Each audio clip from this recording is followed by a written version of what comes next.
welcome! Welcome to Duckling Open number 126, the monthly Diamond and Below tournament by CranKy Ducklings.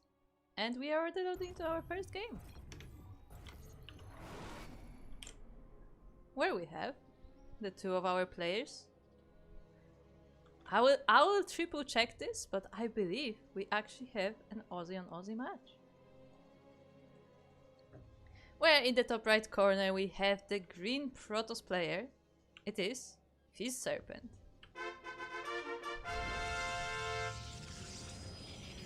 And in the bottom left corner we have the blue Terran player, who you might have seen in the Discord, you might have seen in the chat as a random user, but he's also known as Werehog. Or Trash cannot.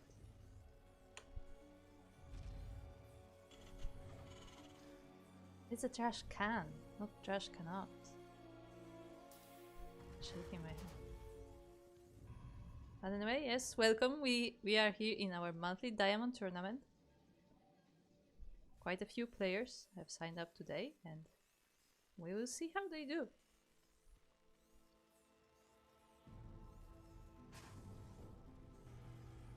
Oh boy. Oh boy, it's time to get into things. We are starting on a very interesting map because we are starting on Postube, which is definitely not the most favorite map among the players. It has this interesting base over here, this half gold for a natural base.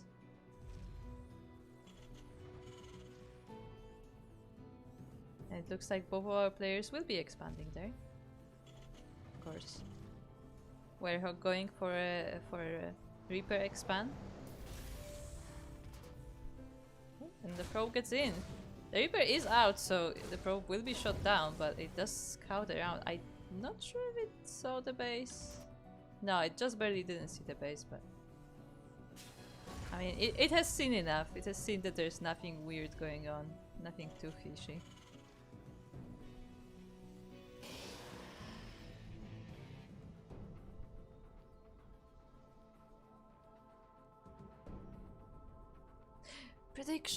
Predictions. Yes, I was like, I'm missing something, am I?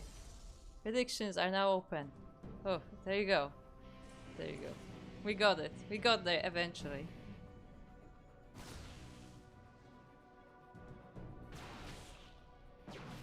The Reaper tries to scout across the map, but there is a stalker there to chase it away.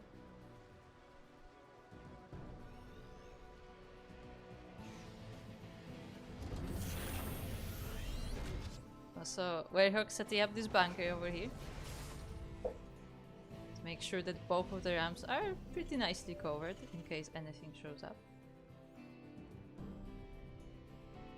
Stalker is actually going all the way across the map.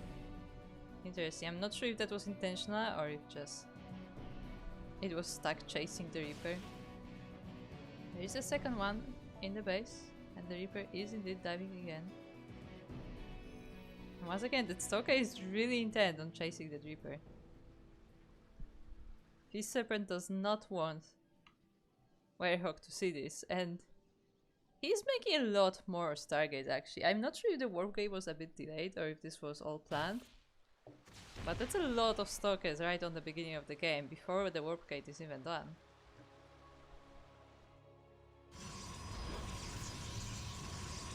And we go for a Robo next.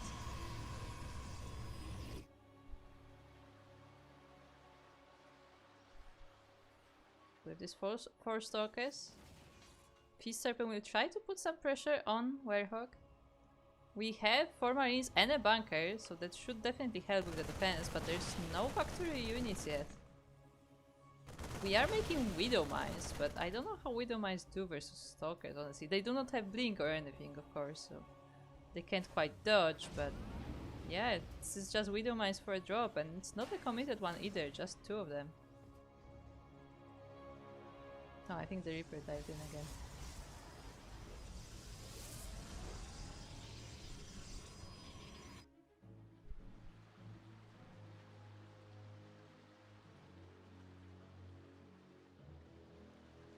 Medivac slowly going across the map. We'll try to attack this gold base. I mean, there are no defenses here really, so it may be a good idea to do so actually. There are no stalkers, no shield batteries, no nothing.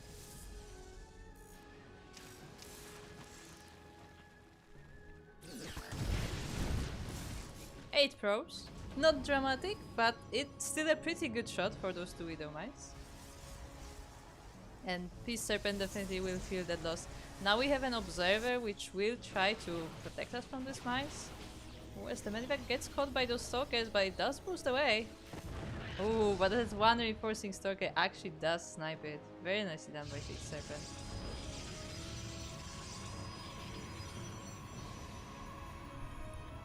As he is setting up that third base. Stalkers are out on the map. Blink is on the way. Werehog is still building up his production. He's not even setting up the third base. He has a Raven, he has a tank now. The tank will definitely help in this defense, but with Blink it may get sniped. Thing is, the Blink is not even close to being done, and still if his Serpent tries to attack up this ramp with two tanks now, yeah, I'm not sure if that's a good idea. One of the Stalker falls already, some of them are damaged, but the Raven goes a bit too far. Werehog overextends with the Raven and does lose it.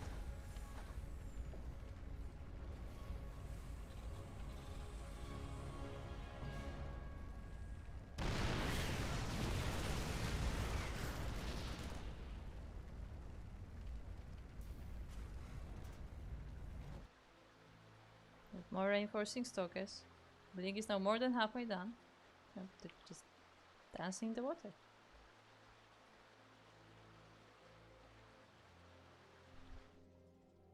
Werehog scans across the map, sees all the tech that's going on. Sees the Blink on the way. Obviously he doesn't know that it's Blink, but you can assume with this many Stalkers. When he's going across the map, I mean the Observer sees everything, and I mean, to be fair, like those Stalkers are falling pretty quickly to the Marines. The tanks do get sniped, which is very important, but the Marines do seem to be doing well with the rest of the army. One of the Immortal goes down as well, the second one too, and now almost the entire army of Peace Serpent is gone.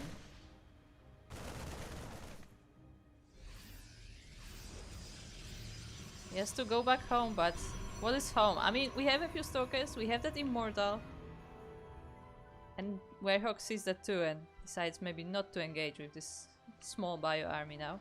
There are reinforcements on the way though, but that's still just bio. There is no factory support in this army. And honestly, it doesn't even look like Werehog is making it. Yeah, he has this one tank, but there's no other factory units in production. Now we have another tank on the way. But as we know, man with gun is pretty good. As they are demolishing this third base. There are some High Templars here, but Storm is not even halfway done. So all they can do is turn into Archons, but now the army is a bit trapped between this Immortal, but like, the Immortal is a nice pick there though. Like, I feel like it's worth losing all of those Marines if you can pick those key units.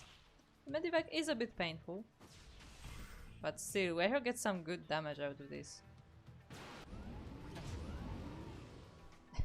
And the rally point is directly under this Observer, so Peace Serpent sees absolutely everything that Werehog is preparing. Sees everything that is coming his way, sees how much army there is, what kind of army it is, so again, vision is so important in StarCraft 2.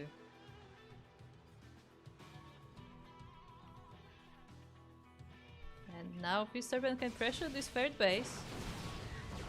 Will most likely get cancelled. Ooh, actually gets killed. Werehog does not cancel in time. Now this tank is trying to help with the defense, but it is being sniped. Another tank comes to reinforce, but the bio army is starting to melt. But the same can be said about the Protoss though. It turns out those few Marauders are enough to deal with the Stalker army. The Zealots come to reinforce, but they're not enough.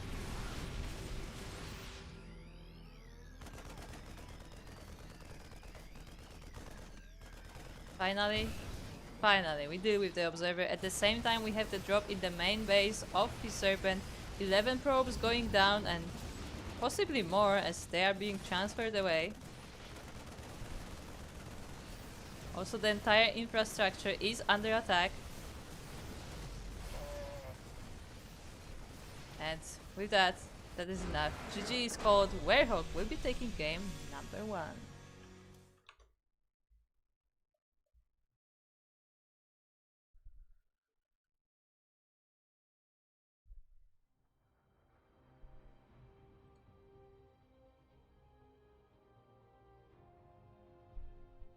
GG's to Werehog. Even though again he did not have many factory units, which surprised me quite a lot. It turns out that Man with Gun is just that good, and it was enough to overpower this Protoss pressure. To be fair, I mean, Fist Serpent was also fairly aggressive with his units. Like, he was often attacking like upper ramp or like, you know, just walking in with smaller forces, and you know, that doesn't always pay off. Like, the Protoss units are tanky, but they're not that tanky.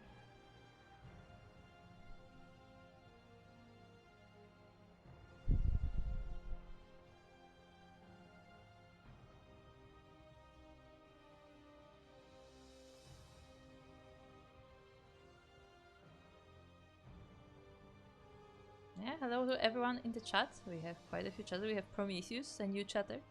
We have Talimo, we have Pyroid, we have Steel Mode, of course. Stick is here. We have Aistan. Who else do we have today? Yaku. Yaku is playing. We will look at the bracket right after this series is over. We have Shiva Blaster. Oh, and of course, shout out to Shiva Blaster for subscribing for 32 months. That is a lot of months. We had Legoland Man dropping in earlier. Easy feel as well. And Chance, yeah, Chance dropped by on the very beginning. Chance has played this tournament before. I believe last time he took 2nd place, no? I think so.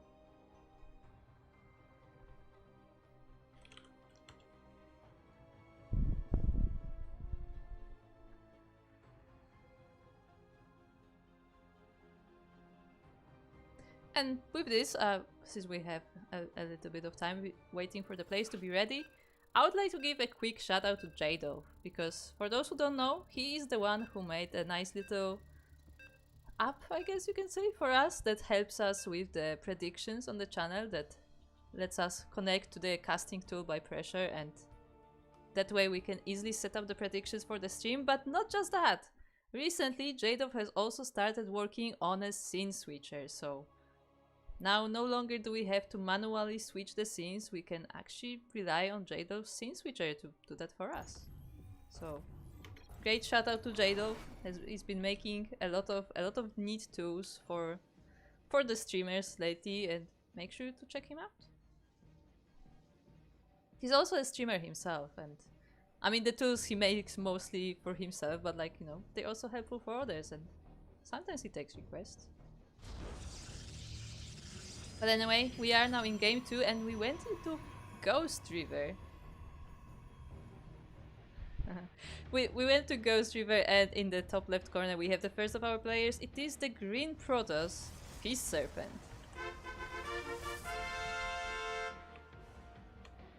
And across the map we have the red Terran player. Definitely not the best color scheme, but you know, it will do. We have the red Terran representing the donkeys. It is Werehog.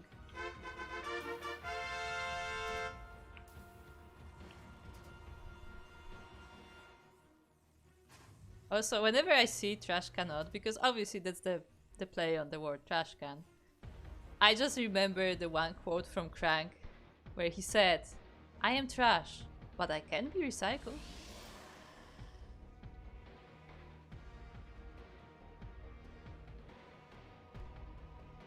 So, with that in mind, as the motto, yes, you can be recycled.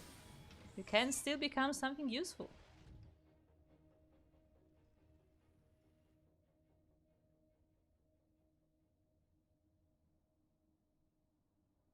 Yes, we have our logo. There you go. The tag is here. I did remember to change logos mod still mode. It's right there. Once again, both of our players taking their expansions, and once again the probe does get into the base. The Reaper is about to pop out, so... Ooh, the probe actually gets trapped in the base. Nicely done by Werehog there.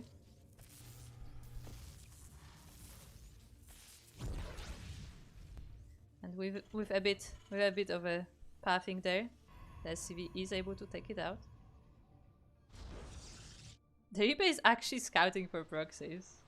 I mean, fair, with considering how aggressive his Serpent has been in the previous game. Like, he didn't do anything cheesy, but he was definitely putting on the pressure. Like, it definitely makes sense to make sure that nothing weird is going on.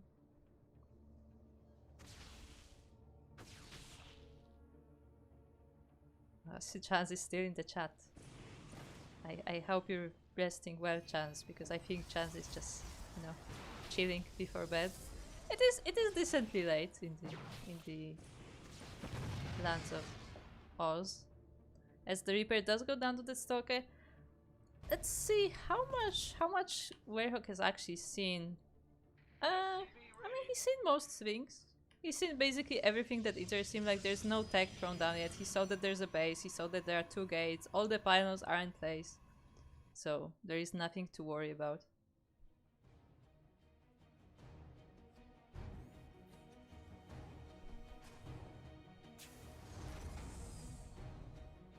Once again, we have 2 stalkers this time going across the map. There is a bunker already, so Werehog is prepared.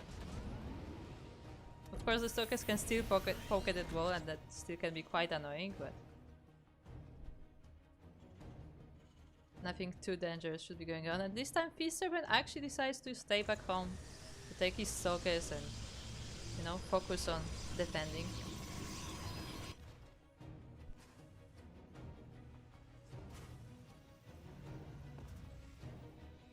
Oh, so no.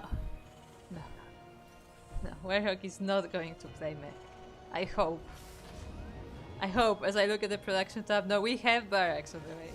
There is no mech. And we also do have that Widow Mine drop once again. Once again, only 2 Widow Mines. And oh, that Pro may see it. Oh, just barely. Just barely it misses the Medivac. That's crazy. The Medivac goes around the probe. I mean... yeah, this is a big main base. I don't know if Feast Serpent will be able to spot it in time.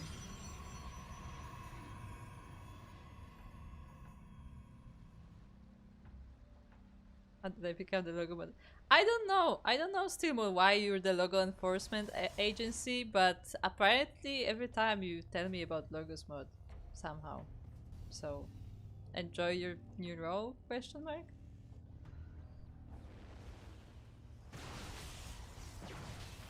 Ooh, this time stalkers are ready again. They did not go across the map, so they were ready for this drop, and the Widow Mines do absolutely nothing. They are safe though, which is important. They can be useful later, but definitely not now. Oh, there's even a spotter pylon at the very top.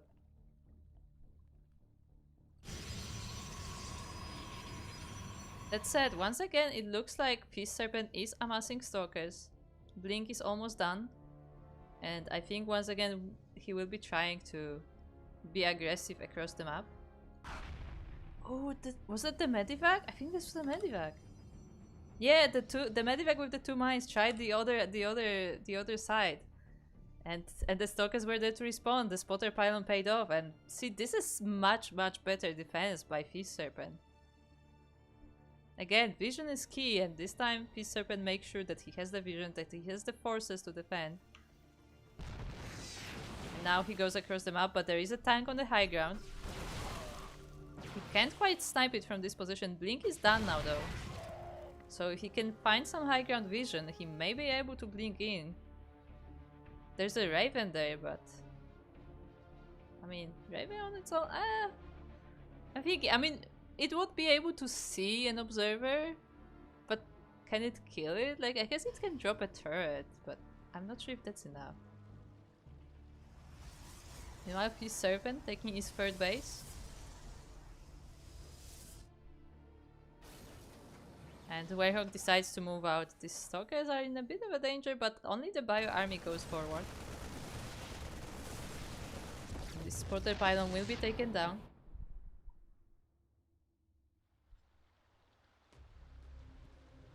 Werehog is aware of the third base as he scans across the map. Oh, and he tries to take the third base of his own, but the Stalkers are ready. He even makes it on spot and immediately loses it. Oh, that's unfortunate for Werehog. He was not paying attention to his third base and the Stalkers just snipe it.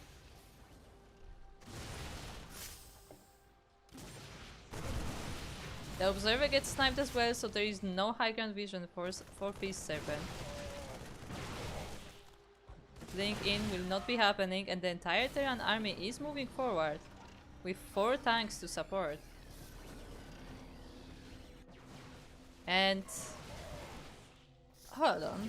There's no robo unit. There are absolutely no robo units on the map. The first Immortal is only on the way now. The Zealots will try to take down the tanks and they will deal with the 2, but there are still 2 more. The third gets sniped, but while doing so, Peace Serpent loses a lot of these Stalkers.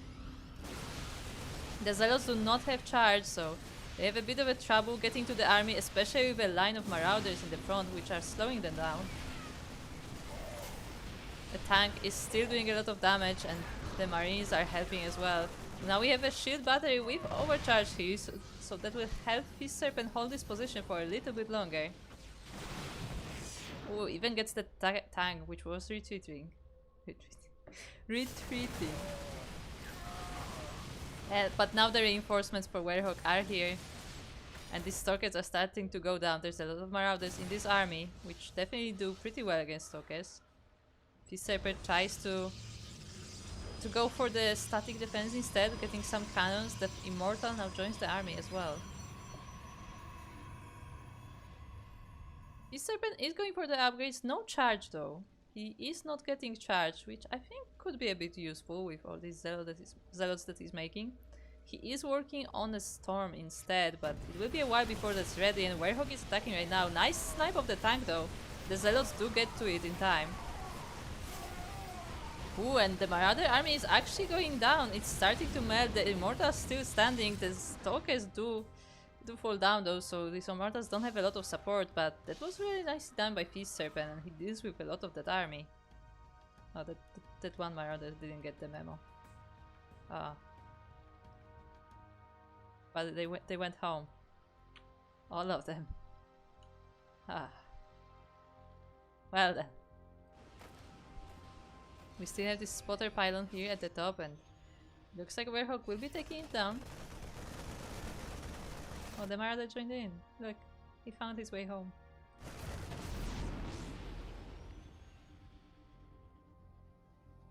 And we have a drop in the natural base of Peace Serpent.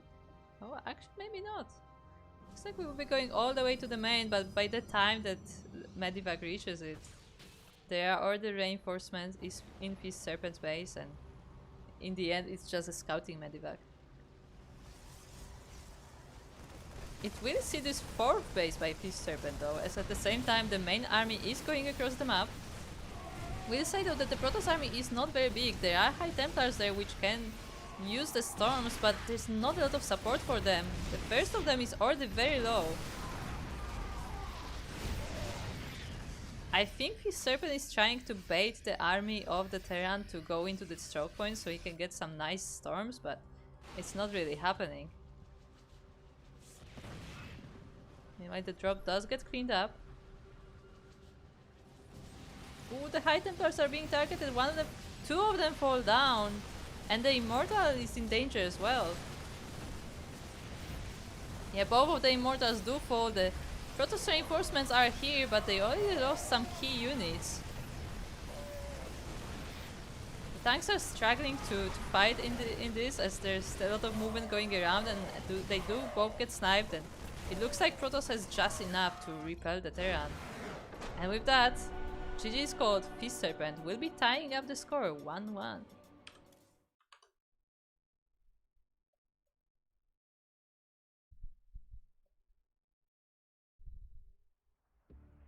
So yeah, I mean, in game 1, Werehog was the one controlling the situation, but in game 2, Feast Serpent has tightened the defense, and the game went so much better for him.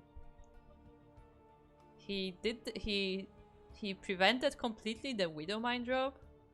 He defended from the other drops coming his way as well. He has denied the third base once again, completely sniped the third base. It was killed, it was not cancelled. And even though he was not able to get a direct attack on the Terran, like he was not able to get into the base, like he was able to control the map enough to just not let the Terran progress.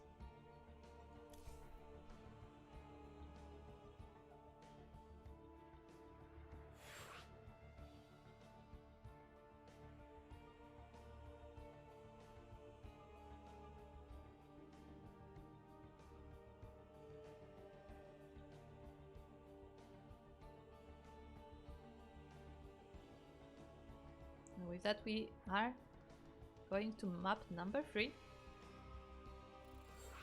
Once again, as a reminder, this is loser's pick. The first map is on the bracket, but the next maps are picked by whoever lost the previous one.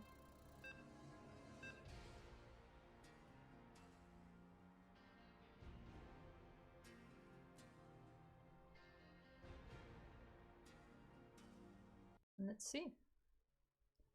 Let's see how it goes in game number 3, because again, game number 1 was definitely very Werehog favored, but game number 2 went really well for Feast Serpent, so I wonder what happens in game number 3, like who will be the one to take advantage?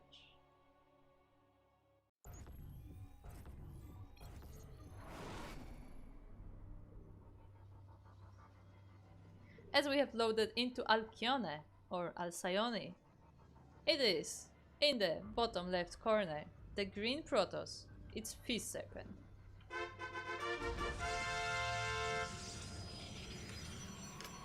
And across the map, his opponent, it's the red Terran, representing the donkeys. It's Werehog.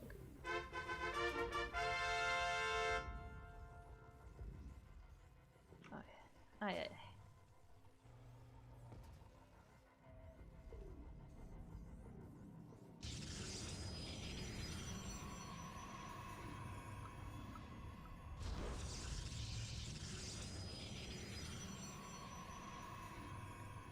As again, both of our players starting rather calm.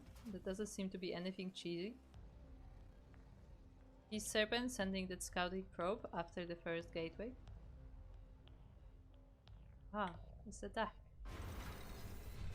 Ah, hello, Mr. Duck.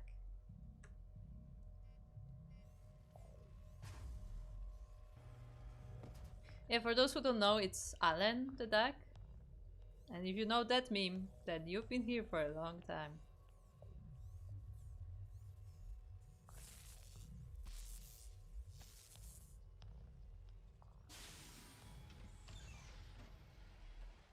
The probe does get chased away. Doesn't get killed this time though, as it was much earlier, so the Reaper was not out yet. And both of our players are expanding. Once again, Werehog going for the Reaper expand, and Feast Serpent going for an expand before core. I think that was before core. So economic openers on both sides.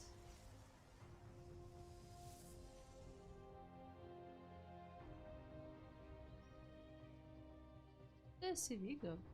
I think the SCV might have been killed. No, I think so. Hold on. No, it must have just went home. Okay, I was like, was it like following it all the way across the map? No, apparently it wasn't. It did go back home. Once again, Werehog is scouting for proxies. He's scouting those edges of the map, making sure that Feast Serpent is not going for anything fishy.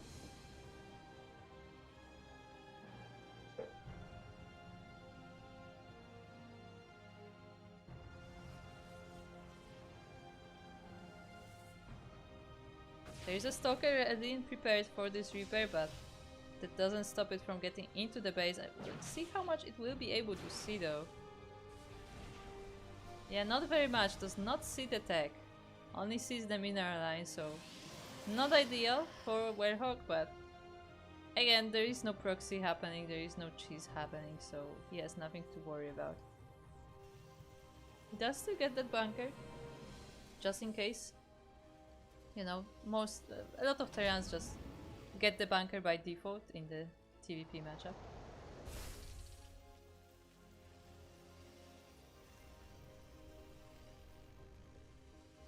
Oh, and we have a Hellion this time coming out. We did not see any Hellions in the previous games. The Stalkers try to get in and they will force these Marines to unload. SCVs are helping as well. That's a very committed defense there by Werehog.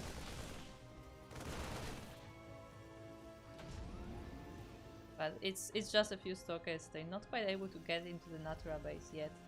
At the same time that Hellion is sneaking by into the main base. Yeah, straight into the main base. There is no wall there whatsoever.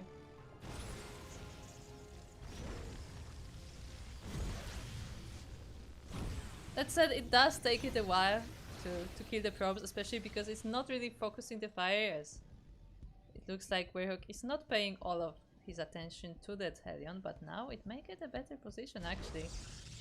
Oh no, decides against it. His Serpent was not chasing it, but yeah, the Hellion will be forced to move out or yeah, just shut down completely. Once again, we have those two Widow Mines moving across the map. There are no defenses actually, and the Stalkers are moving out, so this time it doesn't look like there will be defense, and all of the tech is dropped at the same time by Speech Serpent.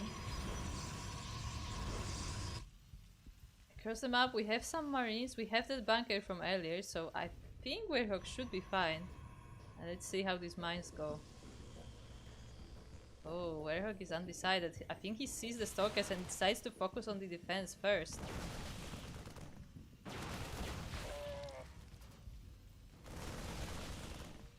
Bunker definitely helps a lot, and the Stalkers are getting low. So again, we're moving the Medivac, but it's not quite getting into the base.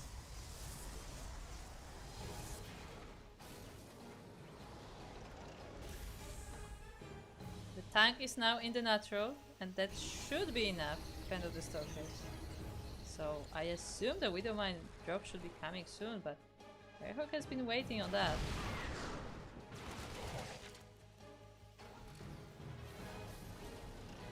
Oh, we're moving in. Let's see. Let's see how much this Widow Mine drop can do.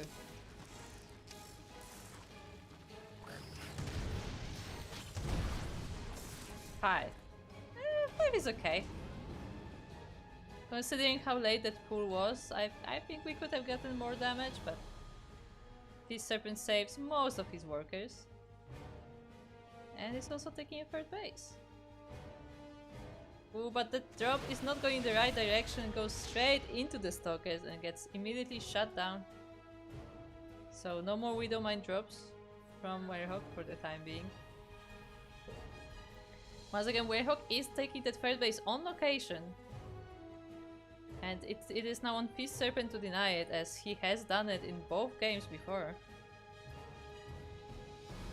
Like, it may be a little bit risky that Werehog decides to always build on the low ground. Ooh, that Raven also gets spotted and it does get pretty low. I think he was trying to send it for harassment, but didn't quite work out. Meanwhile, at the third base, the Stalkers try to press, but this time we do have 2 tanks set up, so this base will be going up. And once again, the players are getting better from game to game. Like, you know, Werehog did lose that third base multiple times, and you know, he decided to commit a little bit more defensive to it this time, and it will be going up safely. So those small adjustments really matter in the end. Like, you know, the game state looks very different if you are able to secure those bases. Oh, as both armies are about to meet in the middle, there's a lot of bio army here, some Marauders as well. The Stalkers are on the front and they are getting stuck in this maze. The Terran is chasing. Werehog does not let this go. And he is taking unit by unit. The Protoss army is getting smaller. Storm is halfway done. We have some High Templars here, but they're not quite useful yet.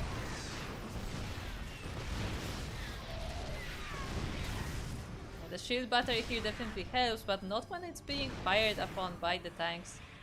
The scans give the vision to Werehog, and he's able to siege this base. Peace Serpent will try to go around, will try to snipe these tanks, but the Bio Army is here to react. Very nice position there from Werehog. Paying attention to the movement of the Protoss, making sure his tanks are well protected, and he's taking building by building, and the army walks into the tank range. All of it is going down. That one Immortal stands strong, but it's not enough to defend this army, and with that, GG is called.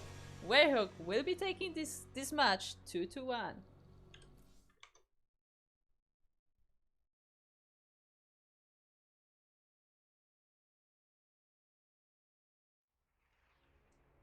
So GG to Werehog. Very nicely done. Then once again, the players have been improving game to game. Each game they fixed those little mistakes, and each game they were just playing better. So very nicely done there, and with that, Werehog will be moving on to the next round. And let us both see, actually, let us all see, I should say, what the bracket looks like. Let me update the score. You should be seeing it on your screen now. And we had quite a good turnout today for the tournament, and again, Werehog does advance with a 2-1 score to those quarterfinals. Meanwhile, in the other places on the bracket, we had Chromosoma versus Captain Fish. Captain Fish took that series 2-0 and is now playing Rudder in the quarterfinals. Meanwhile, Mar took Moon PL, which I can only assume maybe Belisarius. I am not sure. So I'll have to check on that. Actually, let me see if I can see it now. No, it looks like it may be another player called Moon. But Mar takes them down 2-0. Where is Mar from? Okay. Meanwhile, we have Lochka versus Demarcio. I am pronouncing all of this wrong. That's amazing. It's still going on in round 1, as well as Tricky and versus Varion. Meanwhile, Yakuzaku took Malikus Prime 2-0 and is now in the quarterfinals, waiting for his opponent, and so is Legoland Man. Now Legoland Man is a favorite of some, especially because of his name. And just so you know, I enjoy saying his name, like Steelmod, because I know you're in the chat. You know how Papa Panda is a thing. You know how you enjoy saying Papa Panda. Legoland Man has a good vibe as well. Like it just feels good to say it a lot of times.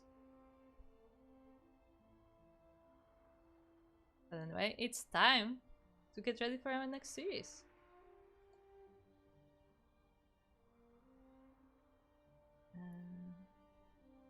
Let me just invite them to party, because it looks like the players are not in a party yet.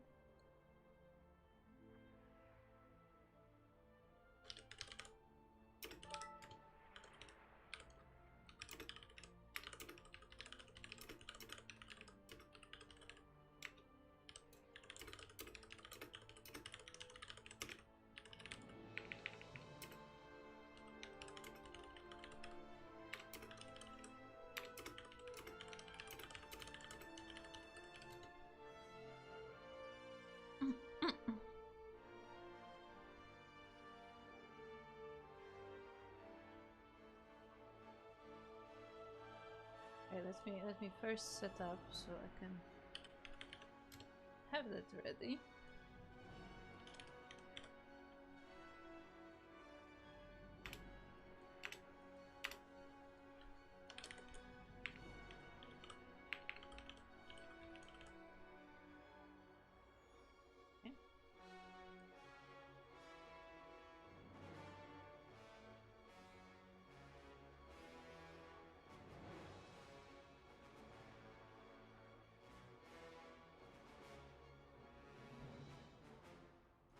Currently waiting for the players to join the lobby, and then we'll be there.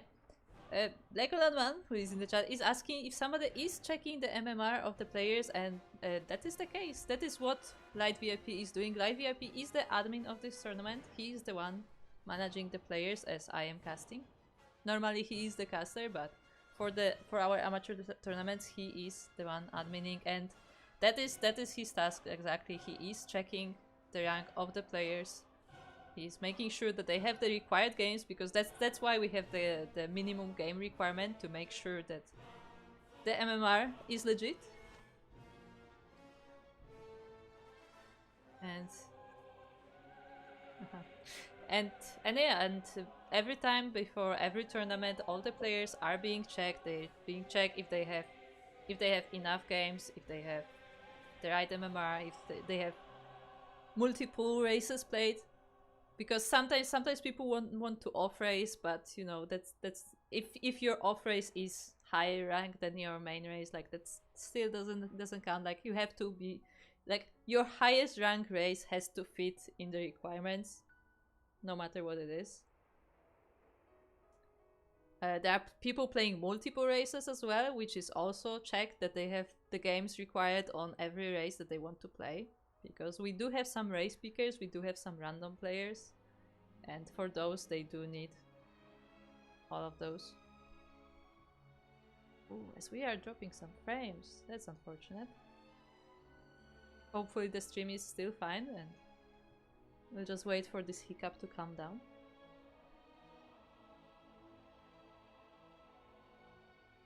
It looks like it's going back up, so it should be fine soon.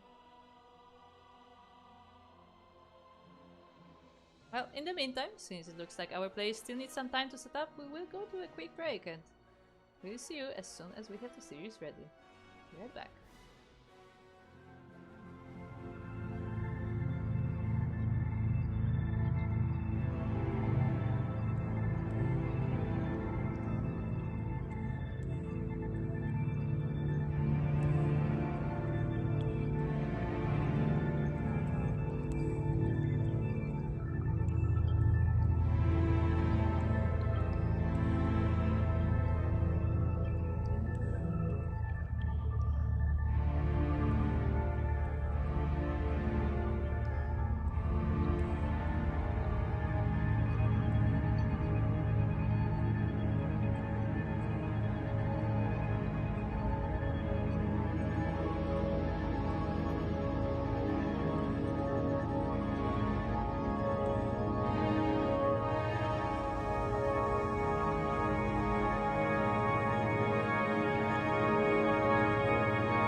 And welcome back. Welcome back to Duckling Open number 126, and we are now loading into the first of our maps of the quarterfinals, where we are on Alcyone, or Alcyone, Ellie.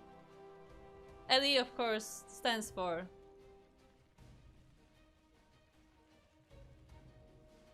long explanations. It's when you try to think of an Ellie and then make your way out of there. How did we get here? Anyway, in the top right corner, we have our purple Zerg player. It is Mar. And across the map, a yellow Terran player. Very interesting color choice in this game. We have the representing the donkeys. It is Werehog.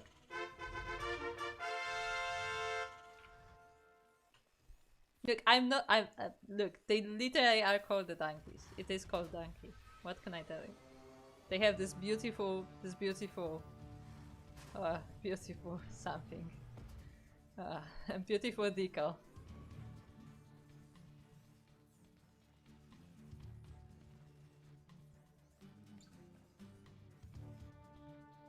Oh, I just realized, as Mar is going for a pull into hatch, I just realized that Mar's color, the purple Zerg, is a caster's nightmare on a dark map. Because you can absolutely not see anything going on that minimap. Oh no. This will be fun. So in case I miss any Zerging run-bys, this is why. We have an SCV scout going across the map. Mar already taking the third base before taking the gas. Gasless third base is very interesting there. The first Zerglings are going across the map and they are scouted by Werehog. He knows that something is up. He is keeping the Reaper at home, getting it to the mineral ASAP. That CC on the low ground, I mean, Werehog will try to finish it, but it will have to just fend for itself. Yeah, he cancels it when he sees the Zerglings. The SCV tries to hide, but he cannot really escape. Again, the Zerglings do not have speed, as there is no gas. And Werehog is walling up. He set up that wall, he is making Marines, make sure that he can defend. That said, there are no more Zerglings coming. This was just, you know, the early pressure. And after that, Mar is just running. He's just running out. And SCV confirms that there are no more Zerglings coming. The gas is now flowing, but yeah, that was a very interesting opening from Mar, and I think it worked for him really well. I mean, Werehog did focus on making defenses. He had his base cancelled, and at the same time Mar was able to drone up the first 3 bases. And now the Hellion will try to deal with these Zerglings, and he does bait it into the base. So the Zerglings are now gone, but how are the bases looking? Well, the third does not have any workers. The natural does have a decent saturation though, and you know, that's definitely nice for Marder. And going for double Evo from there.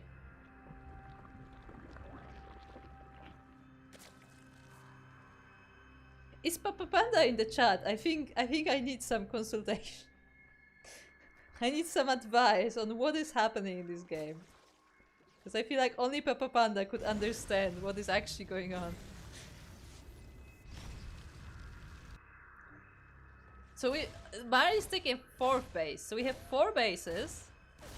A melee and carapace upgrade. And no speed.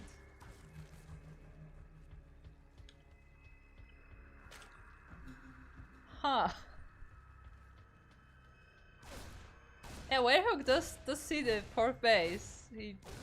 His Reaper is bothering it, but it won't be able to like really do anything to it. But at the same time, there's absolutely no forces for Mar. He does not have any units other than the queens. Like, queens are the only like attacking unit, to put it that way. I mean, technically you can attack with drones, but there are no actual forces. The drone does go, the overload does go down, which is unfortunate. It looks like Werehog did make a Viking to deal with that observation.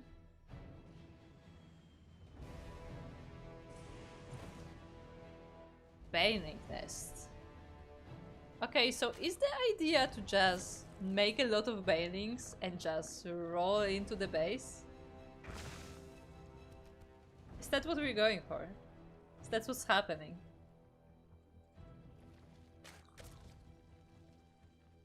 This is very interesting. Look, I like this kind of games where we kind of just try to figure out what is going on. Those are my favorite kind of games. And now we're getting speed. Okay, okay. Everything is starting to fall into place. That's a very, very, very delayed speed. But also, like...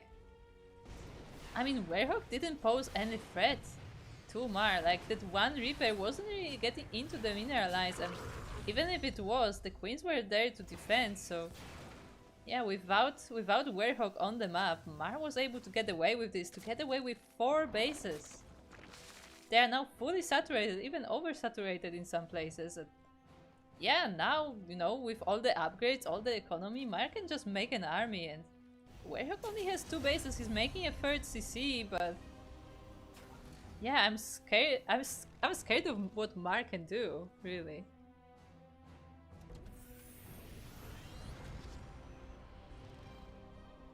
This is such an interesting way to play. Incredibly greedy. Like if the Terran after defending the first few Zerglings, if the Terran just decides to attack, if they just decide to be aggressive, like you just lose the game. But because Werehog didn't really have the forces, or maybe because Werehog didn't think he has enough forces, he just let Mar be. Because I mean you don't know what is going on across the map, like. Sure, he sent the Reaper, but like I don't know how much he was actually able to see. Maybe he was afraid that there were like Zergling reinforcements, but there was in fact nothing. Mar had no units. Now, of course, double expanding because I mean, may as well.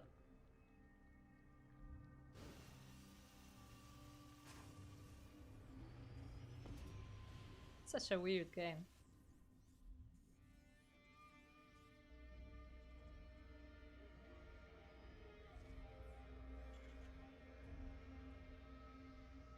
And with that, Werehog is moving out. These 2 medivacs. Some of the Marines didn't quite make it into the medivac, which is unfortunate, so they kind of just, you know, go on foot.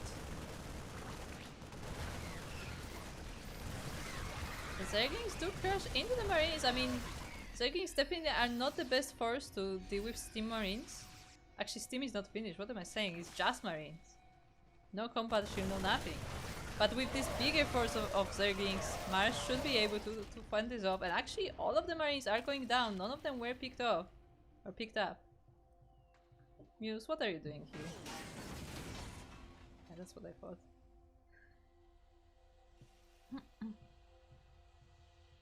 Now we have some tanks. We have more Marines coming for reinforcements. Steam has completed. But oh...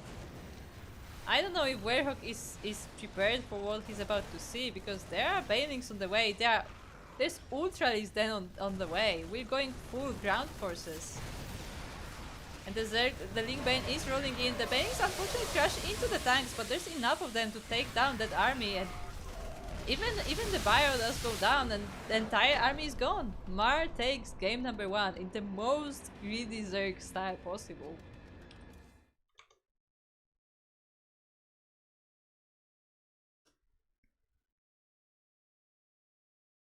Oh, I never started the predictions, did I? Well.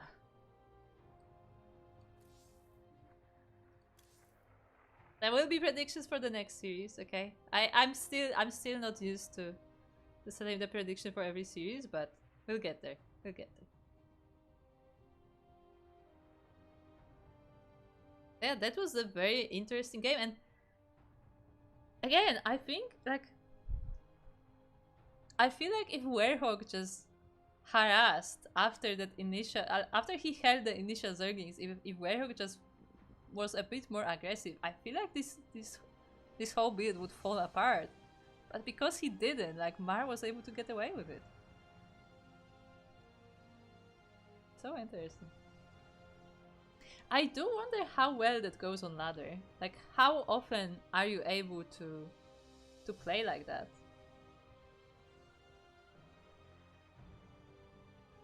Because I feel like, yeah, I don't know. I feel like a lot of players on ladder are very aggressive.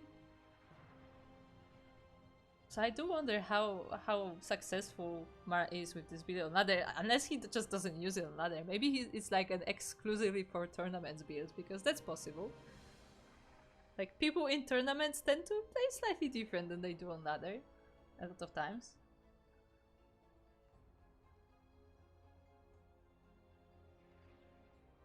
So interesting. But anyway, I forgot that I'm...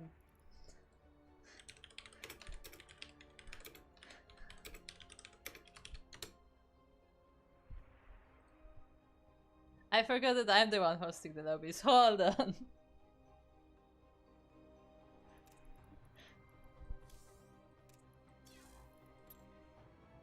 It's all good. We got there in the end.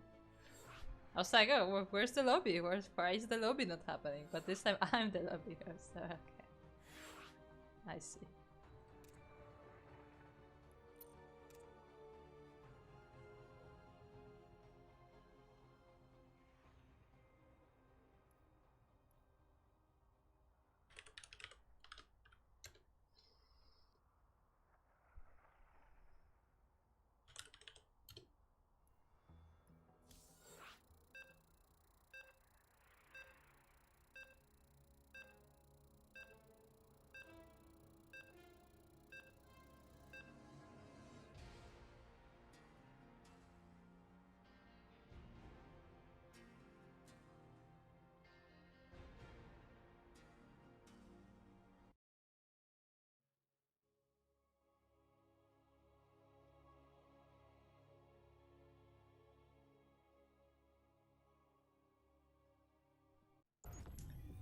And welcome to Golden Aura.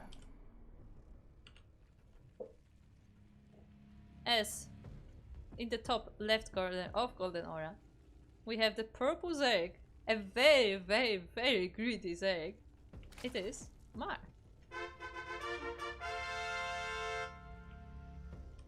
And across the map we have his opponent. It is the yellow Terran player from the Donkeys. It is Trash Cannot, also known as Werehog. Now I do wonder if this was a one-off build, or if this is how Mar just plays. Because you sometimes have those builds that are just like designed to catch your opponent off guard, because you don't expect free hatch with no gas. But the question is that just the build, or is it just a one-off to catch his opponent?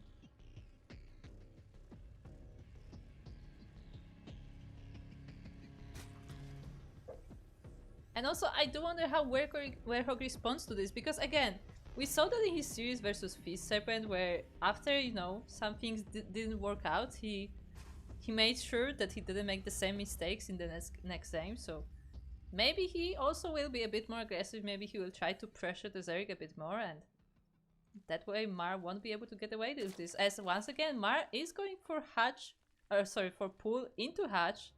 It looks like the drone is going for the third hatchery.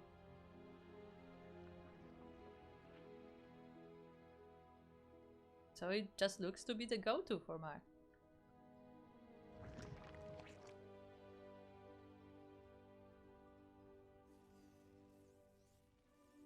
Milan, Werehog once again going for the Reaper expand, and the SCV is going across the map. It will once again see the 6 Zerglings.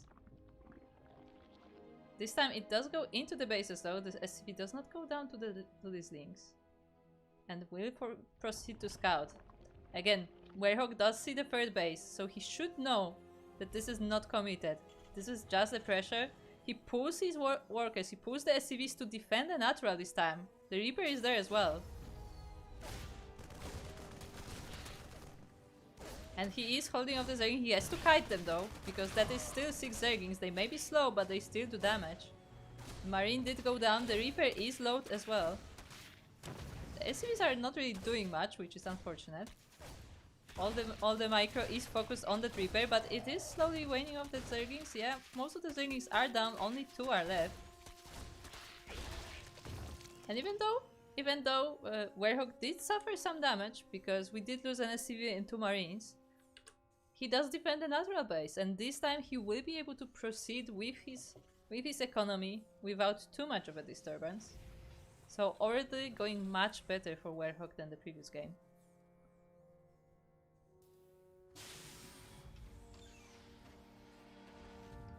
And Mar is switching up. It won't be Zergling this time, it won't be Bindings, it will be Roaches. So slightly different build, like the same opening but different build from Mar. I also do wonder if this is a ZVT opening. Because generally, like, more people go for Hatch first versus Terrans. Like, more people are feeling comfortable to be more economical versus Terrans, but going for all 3 hatches is quite extreme.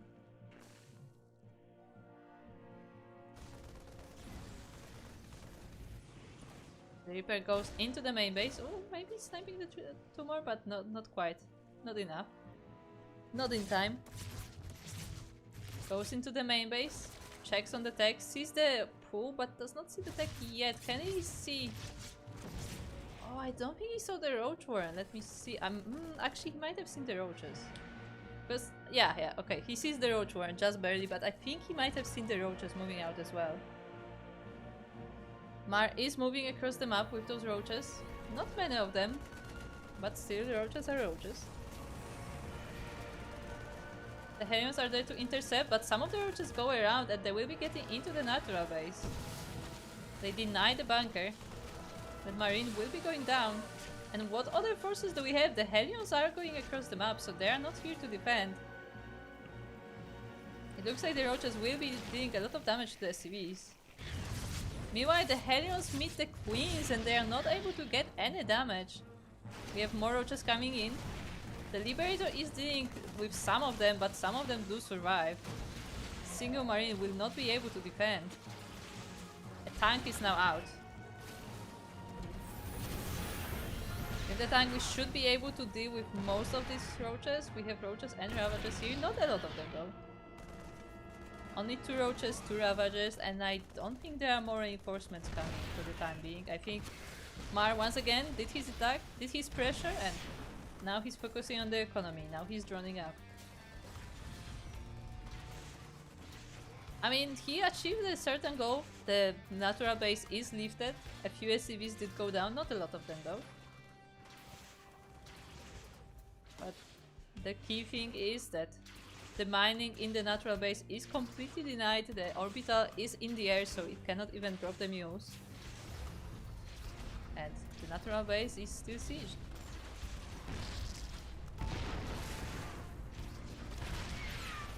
Finally, the Cyclone is able to help deal with the roaches. It looks like the tank might have killed the SCV, unfortunately. And the natural base of Werehog is once again cleaned, but as he was doing that, Mar was taking the 4th, was working on all of those drones. The Queens sniped the Liberator immediately. They were prepared in the 3rd base. I mean, there are Overlords all across the map. So it's very likely that Mar has seen the Liberator coming and was able to predict where it would pop up. Now we're getting the Bending Nest. And the 2 Evos, of course. The Evolution Chambers are down. Mar definitely is on point with his upgrades. I would say even a little bit ahead of general builds, although it's hard to say because his build is just very different. Like, the order of things is not what it usually is.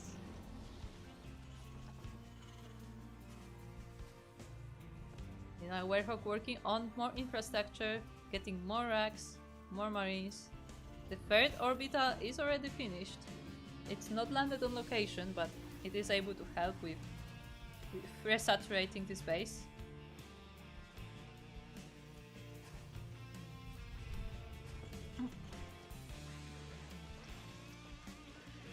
Ah, the Duckling is getting all zergy.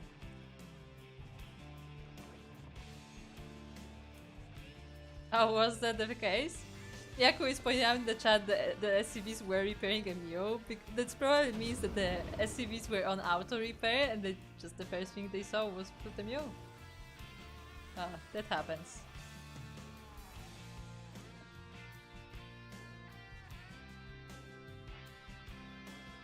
Unless it was a misclick, which is also possible. Meanwhile, we have this small little drop going across the map for Werehog. He does see the Lingbane though and is not too happy about it.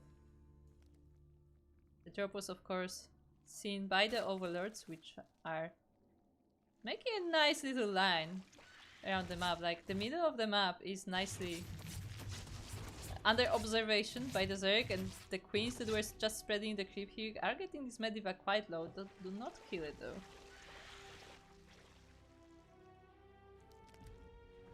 It looks like this Medivac is in danger though, because the queens do chase, and as soon as that creep is close enough, they will try to snipe. Werehog decides to unload the marines and they will go home on foot, it looks like.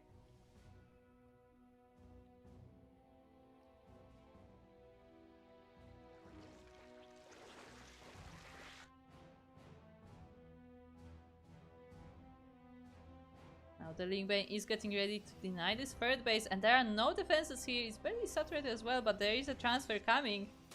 Oh, all those SCVs are here in the wrong time. But it looks like the Lingbane is not even focusing them. They are going forward. The tanks are undefended on the front and they will be going down. The wall was not protecting them, and now the Lingbane is rolling into the natural, going straight for the main base actually. The Marines are going down 2 bannings, and GG is called. Mar is taking game number 2 and the entire series. What a game, what a Zerg. That's definitely a playstyle. Like, it's so funny to me because as a Zerg play, it's just so interesting to see. Like, Werehog is playing very well, don't get me wrong. But if you don't deny that monstrous economy, if you don't like harass those mineral lines, like Werehog tried, he sent that Liberator, but the pathing of the Liberator was not ideal. It did get caught by the queens, and yeah, just like that, Mar is taking this series and going straight into semifinals.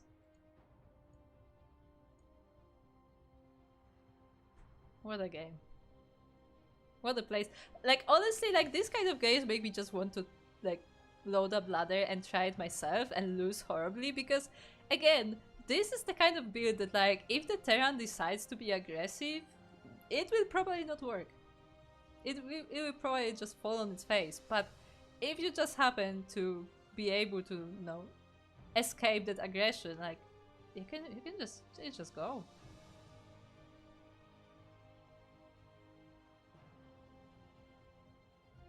I mean, granted, like, with the denial of the natural, like, the Terran has less to work with, but even then, like, you know, a lot of Terrans are much more active.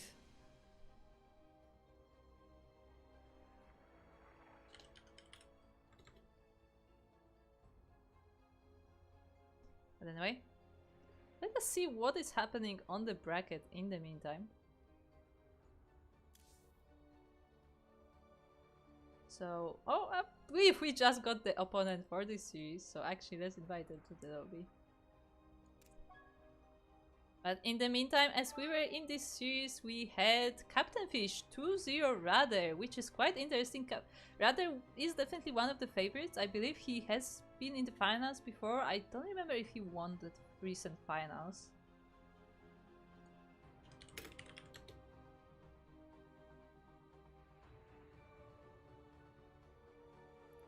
Yeah, we will be moving servers, as both of our players are from EU.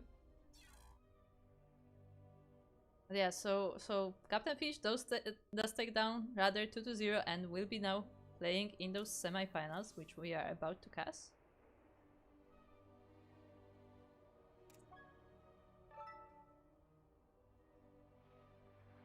Okay, now we just have to make sure that everybody is in the lobby. Meanwhile, on the other side of the bracket, we have Lochka or Lochka taking Demasio. I'm not sure. taking them down 2-0 and is now playing versus Legoland Man. Meanwhile, Varion takes down Tricky 2-0. I'm not sure why Varion is... Oh, who is Varion? Oh, Varion is a Protoss player. Okay, okay. Also a new appearance. A new appearance in our tournament. Takes down Tricky 2-0 and is now playing Yakuza. Oh, actually just beat Yakuzaku 2-0 as well and is now waiting in the semifinals for an opponent. So we will be casting Varion later on. But for now, we have our series ready for us.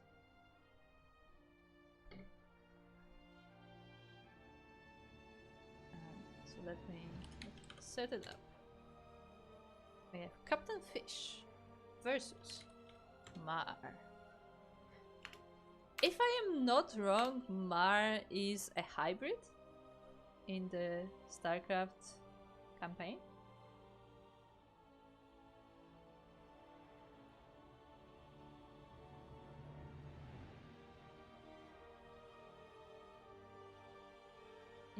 It may have another meaning as well, but I am not sure.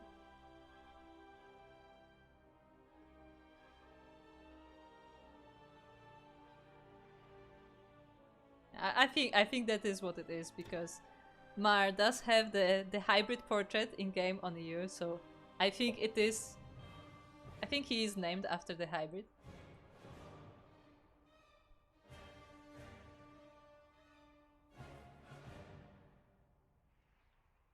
Okay, so now we have everyone in, and it's time to set up our lobby. Oh, actually, interesting first map.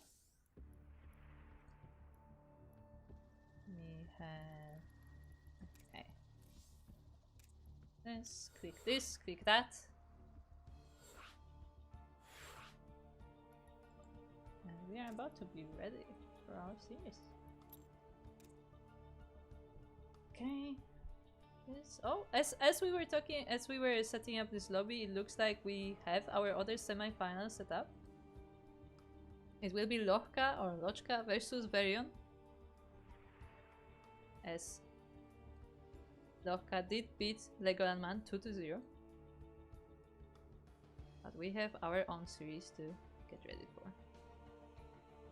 Okay.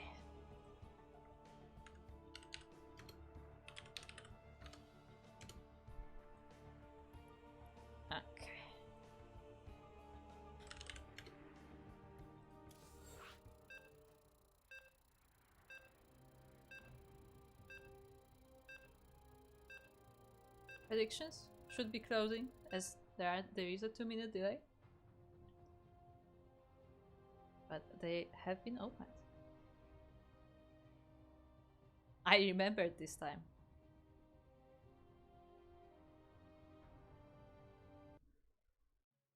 Oh, but I didn't give it a title. One day I will do my job properly, okay? One day. But anyway, we are loading into post-youth Ellie for the first of our semifinals. And we are looking at the base of our purple Zerg player, the very greedy Zerg.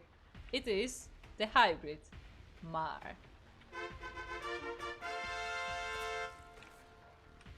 And across the map it is his opponent, the blue Terran player. It is Captain Fish.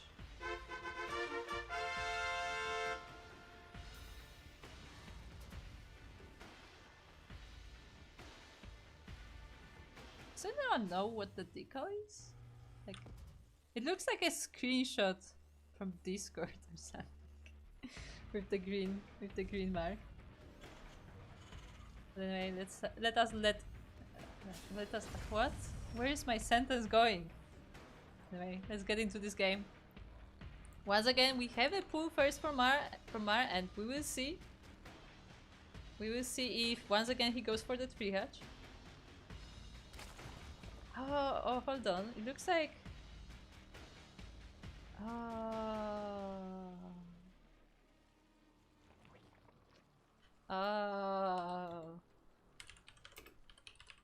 See, because I was not looking on Discord, and apparently we may have a co-caster, so we will get to that in our next game, but for now it's just me. And we are looking at our very greedy Zerg, already going for that second hatch, but where does he take a third actually. Yeah, he has to take this third. It's a bit of an awkward setup, but I guess it can work. And I am curious how Captain Fish will deal with it. The thing is, I am pretty sure that Captain Fish was playing his own series as the previous match was happening, so I don't think he was able to see what Mario was doing. I mean, potentially you could, like, you know, look at the VOD and maybe like scroll a little bit and see what's happening. But I honestly doubt that Captain Fish was doing that. So he sees the Zerglings. He deals with some of them with the Dripper. Important thing to point out is that it is post-youth, so this first base is well protected. You have that natural on the high ground, so in this specific map, Mars strategy doesn't really work. It's a similar story on Dynasty, where the Terran base is also protected from the Zerglings. And despite losing the Reaper, all of those things do get cleaned up, so Mar is not really able to achieve anything across the map, but still he makes sure that the Reaper stays at home and he has time to drone up his bases.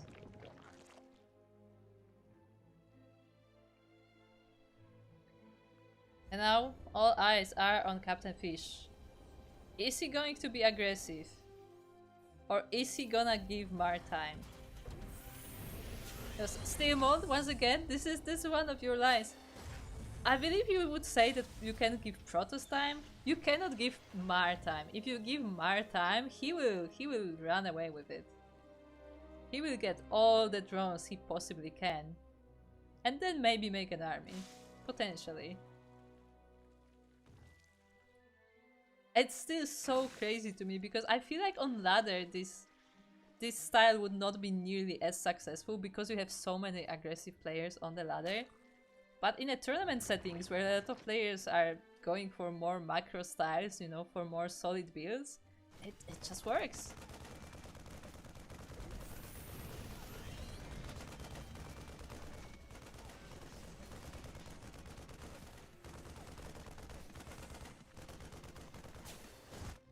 Okay, the Hellions did dive in. They did fry some of the drones, not a lot of them though, and the Queens were there to fend them off. But that means that Captain Fish is aware of the third base and how well it's already set up. And Captain Fish is going for Banshees, Cloak Banshees at that. I believe Mar was able to see.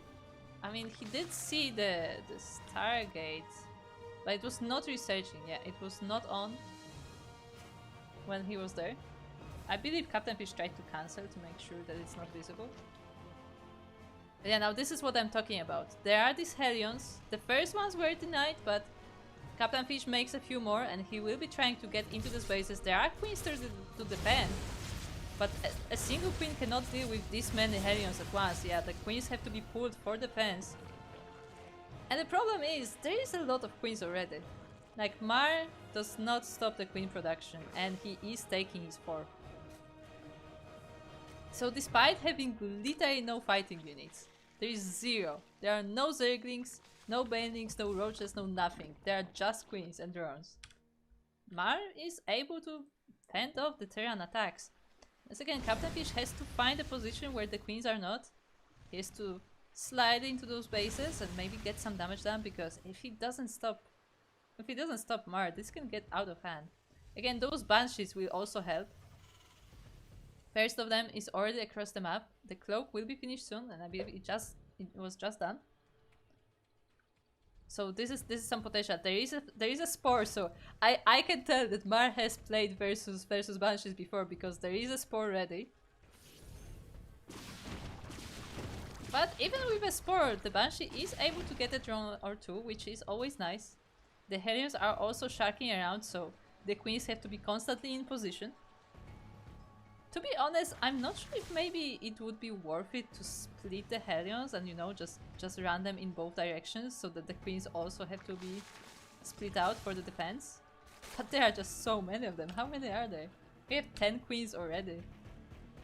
And now that we have all the economy, that Mar has set up those 4 bases, including this gold.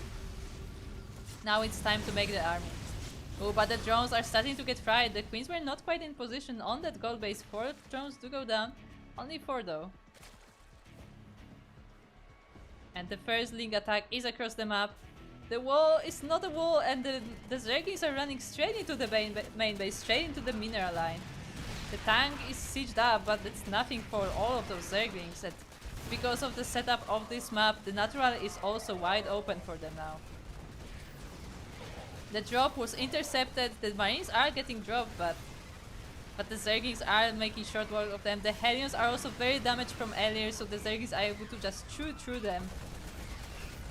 And with that, yeah, Mar is taking down this base. At the same time, he is losing a lot of drones across the map, probably to those Banshees, but 20 ECVs go down, most of the army, some of the infrastructure as well. So even though Mar has suffered some losses, they're nothing compared to what the Terran has lost. Yeah, he's lost those workers on this half gold, but I mean, he's already remaking them. All the queens are here to defend, and yeah, Captain Fish lost 20 SCVs, lost all that army, lost the tank. He's even floating that orbital back because he doesn't quite feel safe to expand right now. That went pretty well for Mar.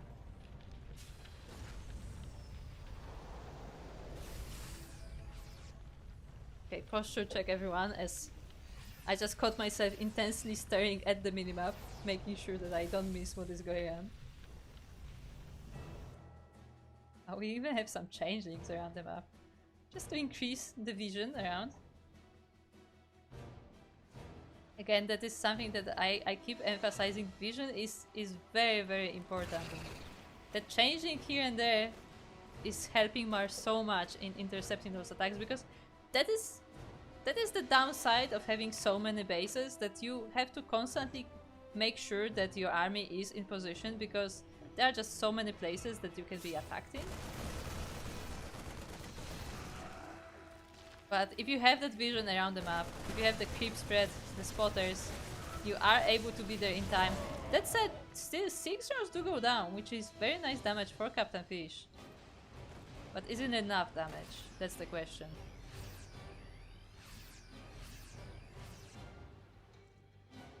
Because Mar is getting ready for an attack, he is getting his hive. Will we see ultras this time? Because that's what he was going for when he was playing Werehog before. But we didn't quite see the ultras. This time it seems like we may get there. Captain Fish also diligent on destroying those overlords, which, you know, is definitely quite useful considering that Mar is getting supply block. Now this big Zerg economy has its downsides, and the supply blocks are one of them.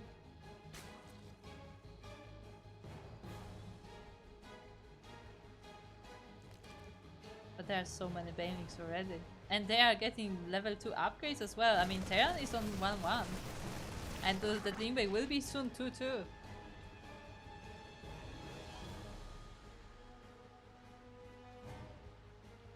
Those 4 Marines trying to find any damage they possibly can, but I mean, it's just 4 Marines. On the plus side, because it's a small force, it's able to, you know, hide under the radar of Mar, and they're not quite caught in time. So they're actually able to go around the bases, but now this will be the end of their trip, as the queens are here to defend, and the Zerglings will be as well.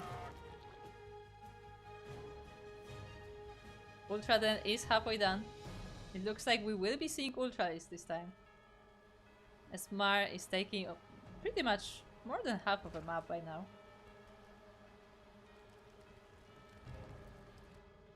In the meantime, Captain Fish has expanded to the third, and he has some forces set up on the front.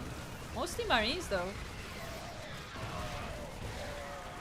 The tanks will be helping deal with these banelings. The Marine forces are moving into the third base, but they are moving into the SCVs, so they will be also under fire. 10 SCVs going down, and most of the army of the Terran just to this Link Bane alone. The Marines are going back to the high ground, in a better position to hold. And they should be able to clean up the rest of the Link Bane.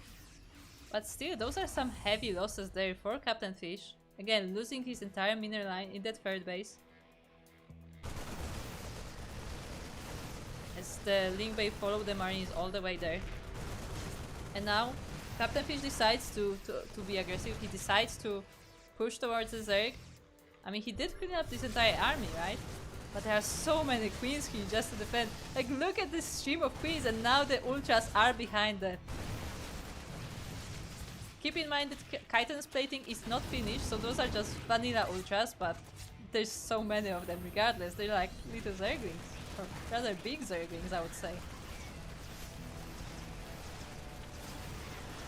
And they are showing through the main wall, through the front wall of the base of Captain Fish, that GG is called. Mar will be taking game number 1 in his very greedy style.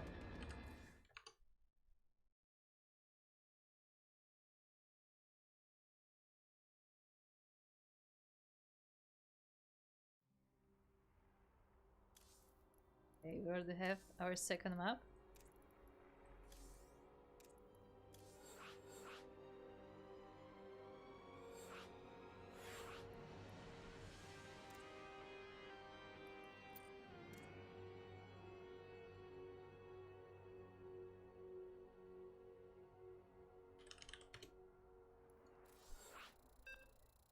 And we are quickly setting up and going into game number 2 of the semi-finals of the Duckling Open number 126.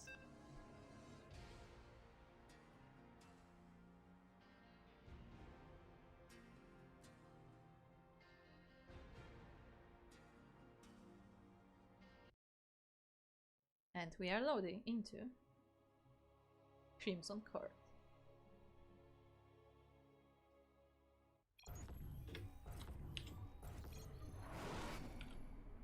Where in the top right corner we have the first of our players. It is the purple Zerg, currently up 1-0 in the series. It is Mar. Mar the hybrid. And across the map we have his opponent. It is the blue Terran player. It's Captain Fish. Zerg Imba. I mean, look. Look. I don't know if you can say Zerg Imba when the guy literally goes 3 hatcheries, no gas. it's crazy, honestly. As a Zerg player, that's why it's so funny to me, because to me it looks like a crazy build, but it works. It just works.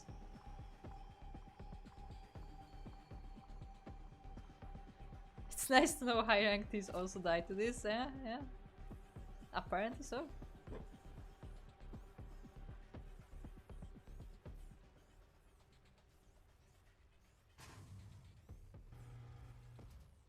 I mean, again, like, I feel like the biggest advantage of this build is just that you don't expect it. Because it's not common for Zergs to do that, so when the players are scouting across the map, they don't expect the Zerg to be this greedy, you know? So when that happens, they are caught off guard and they are not able to stop it in time.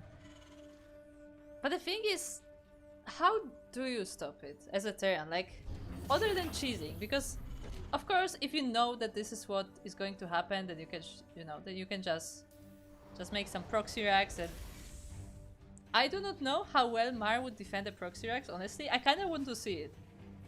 Like, I kind of want somebody to proxy Mar just to see if that is also something he accounted for in his build, because as you saw, like, he accounted for like Banshee style, like he has the spores ready, he has all these queens made very early for the defense. But I do wonder how he handles proxies, like with this greedy opening.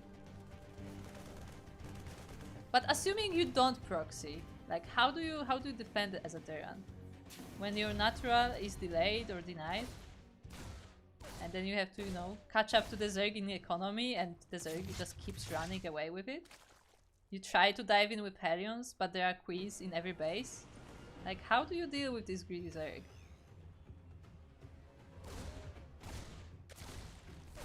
the Helion actually is able to get into the main base and is getting down drones. Ooh, that one drone's so low, but is able to escape, and now it looks like the drones are pulled off the lines. The Reaper does escape with its life though. The CC was made on the high ground, so Mar is not able to deny it, and it looks like the response from Captain Fish is to go for a third of his own. He's making a third command center in the main base. And yeah, looks like he will try to respond with an economy of his own. What happened to the Zerglings, by the way? Oh, okay, they're just chilling. The Reaper was able to snipe 2 of them, and the other 4 are just chilling in the third base, so Mar is not going across the map to deny the natural that isn't there. He does have an Overlord though, so he may be able to see when it's being taken.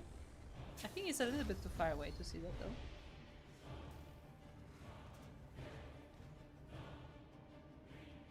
And I'm curious if this is what works, if what Terra really needs to do is to just be as greedy and just match the Zerg in the economy. Because Mar is doing the same thing, he's getting his double evolution chambers, he's getting the gas but no upgrades, no speed, no nothing, he's not making any units whatsoever other than the queens. But I do wonder how Captain Fish deals with it. As again, he is getting Helions. There's a Viking on the way as well, which will have denied that vision from the Overlords.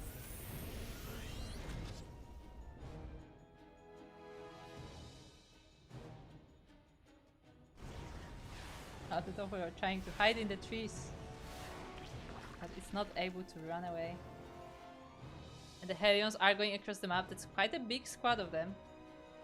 We have some queens, some of the creep spreading queens, but there's only 2 of them in each place, so the Helions should be able to slip by.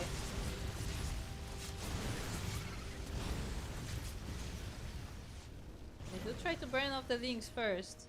Oh, but they could take this drone? No! Captain Fish didn't quite notice the drone coming in. And was not able to deny that hatchery. And now that Mar has been alerted to the Helions going around, the queens are in position. I mean, sure, Captain Fish takes down some of the creep tumors, but will not be able to get any damage now with these Helions, and that's painful already. Oh, also I just remembered we were supposed to get our co-caster. Look. Look! Shaking my head. The Liberator is going across the map. The Spores are getting ready, but we'll see if they will be ready. At the same time that Viking is dealing with the Overlord, supply blocking Mar. Which base are we going for? We are going for the main. Can we get a good position? That's decent. It denies some gas mining.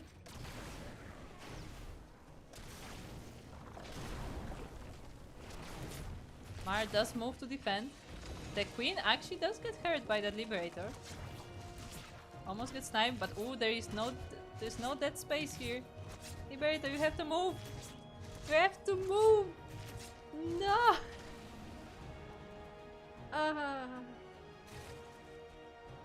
That was so sad. Anyway, the Helions are trying to dive in. They meet a lot of the queens though, and now the Zerglings are trapping them as well, and a lot of the Helions will be falling down. Some of them do survive though, and they do go for the mineral line. Only 1 drone dies though. I mean, not only some of the Helions were sniped on the way, but also the Zerg is already on +1/+1, so those drones also benefit from those upgrades, and that means that that's much harder for them to be killed by the Helions. Oh, the wall is open. The wall is open. The Zerglings are coming in. The Captain Fish was trying to expand to the third base right now. The tanks were saved. And it looks like it was just in time, just enough to clean up those Zerglings. The third is secured. Some nice decisions from Captain Fish to take those tanks and make sure that they are not taken down.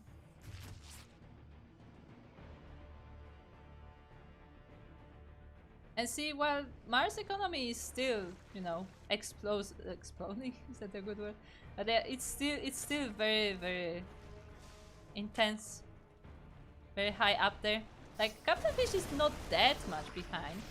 Like, he has a standing army and he is going across the map.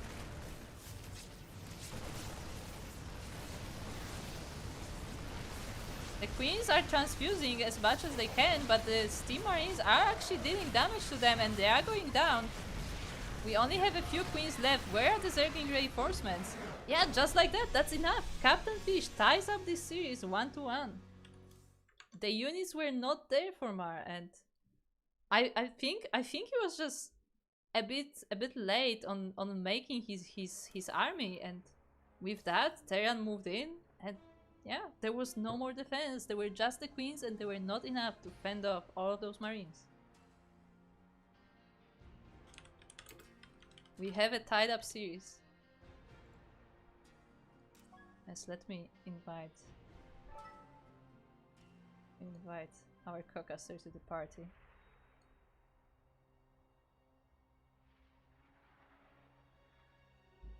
Oh, I haven't done this in so long. So as I try to figure out all the settings, welcome to Yakuzaku. Dzień dobry. Oh boy, it's been so long. See. Hold on. How do I webcams? Ah, panic. Pomidora. Yes. Yaku, have you been watching? Welcome. I have been looking. But have you been watching? My eyes were open. Because my ears. What is happening here is... I didn't get them. Okay, I see. I wasn't quite able to catch the second half of game number 2 here between Mar and Captain Fish because, you know, you have stream delay going on. But I'm going to assume that Mr. Fish ended up taking Herr Fish, if you will. Ended up taking game number 2. Yeah, he did. We do have a tied up series, and our there players we go. are I ready. deduced that. Deduce that from this game being set up. But yeah, we have a tied up series, but what is crazy is that Mar has this crazily greedy style. And I said that before, if the Terran attacks, like, Mar is dead. And that is what happened. I'm taking notes. And I think Captain Fish also took notes after game number 1. Yeah, because the thing is that, like, if you give him the time, like, he will slowly but surely just, you know, overwhelm you. But if you keep the aggression going, if you keep at it, like, he has no units. He literally has no standing force. So it's such a risky build, but if it works, it works. That's why it's so fun. I think what you're saying makes sense, but I'm still gonna reduce it to post-youth being Imba. Sure. But anyway, we are now loaded into Golden Aura, Ellie. And we are in the bottom right corner. We have the first of our players. It is the Blue Terran who managed to tie up this series, even though some people didn't think it was possible. It is Captain Fish. That's a neat decal. And yeah, cool. spawning over here in the top left-hand corner of the map. Spawning all the way in the top left-hand corner of Golden Aura, LE. I had something for LE, but now I forgot what it is. Anyway, we have our purple, that's a good color, purple Zerg player coming over here, the hybrid, if you will. We have, representing themselves, Mar.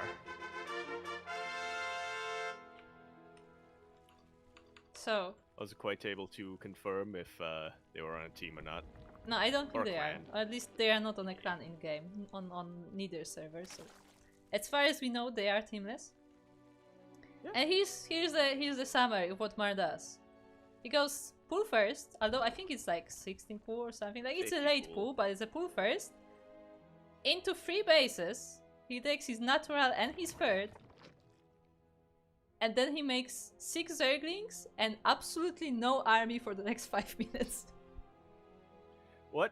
What you're saying is correct. This is everything that we're seeing Mar do right now, but I'm still hung up on the phrase a late pool first, which is technically correct, but Yes. it just sounds like it doesn't make any sense. I mean, But that's what he's doing. I wouldn't say it's late, but like it's not like, you know, like a 12 pool or something. Like it's not meant to be aggressive. It's just for the 6 Zerglings, so he can put pressure on the Terran, and then, as we saw before, like the Terran is sometimes like very confused about what is happening, and you know, they either overmake defense or they just lose their natural straight up, and yeah, and then the game is just Mars from there. Yeah, too much brain. Yeah, That's the it is problem, all I a mind think, game, with really. Terran players nowadays. Yeah, that's really the problem with Terran players nowadays. They use the brain.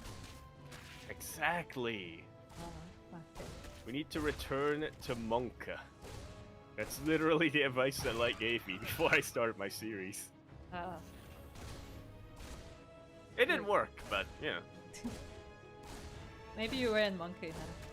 Maybe you should. That's- Maybe you I channeled need the to wrong double down monkey. on the Monka. Maybe you channeled the wrong Exactly. monkey. You should have channeled the monkey from the monkey town. That's what I thought I was doing, but I think I was Oh. channeling the monkey from across Monkey Town. Ah. I don't know that many other monkeys around here. But yeah, we have the Reaper from Captain Fish. Oh! Captain Fish was able to deal with all of the Zerglings, so there was no pressure on his base. He was making his CC on the high ground, and it is now being floated as an orbital. So again, now Captain Fish starts this series, this map perfectly. Like, there's no damage done to him, and Yeah, no damage. I wonder if Captain Fish is able to like actually be aggressive from early on this time. Well, that might be a little bit tricky, but it's definitely possible. But I'm looking at Mar right now, and you're gonna have to correct me if I'm wrong on this one, Kuro. But I believe we have a little bit of a deviation here in these roaches. Nope, never mind. He just made 9 more drones. Yeah, he did that. He did that in game 2 versus Werehog as well, where game 1 was just straight Link Bane into Ultras. He didn't get to Ultras that time, but it was just Link Bane into Ultras. And then game 2, he went for the roaches instead. I think it depends on how well the links do at first. So like if the links don't work, he goes for roaches instead. And as we can see right now, it's a it's a very deadly response coming out from here. These Hellions not quite able to do much, even if these roaches bunch up perfectly. Cycle is still about halfway through. We are seeing Mar start to break his way forward. Not quite getting a lot of economic damage yet. Captain Fish doing a really good job of dancing around these roaches. How many of them fell? 2 of them. Okay, that's fewer than I thought. Yeah, I mean, Went down, but to be fair, there were not a lot of them to begin with. Like, it's just 6 roach pools, and there aren't even Ravagers here because there were no tanks on the high ground, so Mar didn't feel like he needs to make any Ravagers. And they will be cleaned up, of course not without losses for Captain Fish, but they didn't damage the economy of the Terran. yeah, 2 workers going down, that's not a whole lot. I mean, sure, Mar behind all of this has been joining up very, very hard, but you can never forget that Terran has mules, especially a Terran player who has 3 orbital commands. Yeah, exactly. Captain Fish has set up himself much more nicely this time. He is sending the Liberate as well, and this time there is no Spore yet in the main base of Mar. There is no Queen here either. Yeah, this is not too ideal.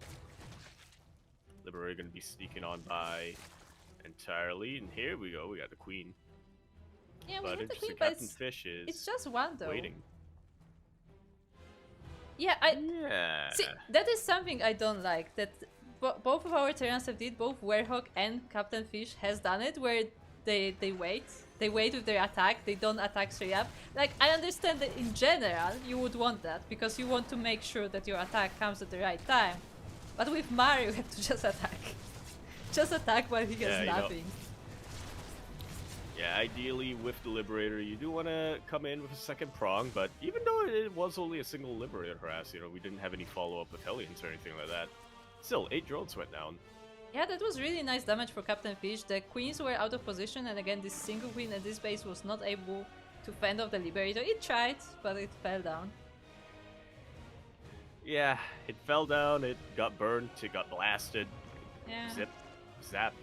Yeah. And eventually the Liberator does get cleaned up. Captain Fish behind all of this is still setting up for that, well, I was going to say 3 base push, but he's actually getting a 4th behind this, so I guess technically it's a 4 base. It would be a 4 base push. Yeah, I like that response from Captain Fish, because I was talking about it before about how, like, what does a Terran do versus a player like Mar? Like, except like proxy raxing, if we assume that we are playing a macro game, like, what does a Terran do to counter this really greedy Zerg? And the response from Captain Fish is to be greedy himself. Yeah, looks like he's very confident in his, gonna be very confident in his mid and late game. I mean, yeah, ideally I think the Terran player would want to attack at this point, but I think Captain Fish has also scouted. He's seen that's a lot of Lings, that's a lot of Banes. I could go for a push, but I have to, if I even slip up once in my control, then you're just gonna come in for a counterattack. So instead, Captain Fish, I wouldn't necessarily say he's playing greedy, but he is playing macro, so he is setting himself up to get ready for to hit the next timing after 1-1. Yeah, I guess it's not so much playing greedy, but more that, like, he doesn't wait to take his bases. Like, he just takes the 3 CCs straight up, and like the sooner he expands, the better. Essentially, I feel like normally he would wait much longer with making those CCs, with making those orbitals, and here, like, he knows that the Zerg is not going to attack for a while, so he has the time to do that. Yeah, never want to be, you can't be too afraid when you're up against a player like Mar. And I tell you, the way to not be afraid, you embrace the Monka. Ah, the Monka. Which Monka though? Which is the, So I think there are some Monkas who are afraid, but I think orangutans, they're pretty chill. They don't really care that much. Yeah, no, I would agree with that. I don't think I've seen many, like, agitated orangutans. I like, say they're generally very chill. I say that, but then I now remember that one clip I saw about orangutans being afraid of snakes and cobras specifically. I mean, makes sense. Like, why wouldn't you be afraid of a cobra? Because they're cool. Look at them, you know? I mean, they're cool, but they're cool if they're at a safe distance. So I feel like I understand why you would be afraid of it. Also, we have a bit of a difference. We are actually getting upgrades for the Zerglings. Interesting. Focusing a lot more on cracklings this time. We do have the Ultra Cavern, and we do have the Hive already. Wait. Yeah, we do have the Hive already, but there we go. Chitinous Plating now on the way. Yeah, Chitinous Plating on the way. +2/+2 on the way as well.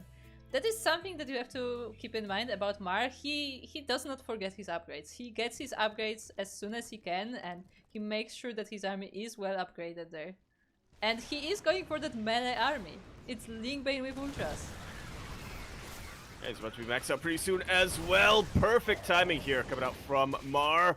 Captain Fish is not set up at all. Doesn't have his tech siege. There's a lot of Marines over here. They're very squishy. He needs to split them up.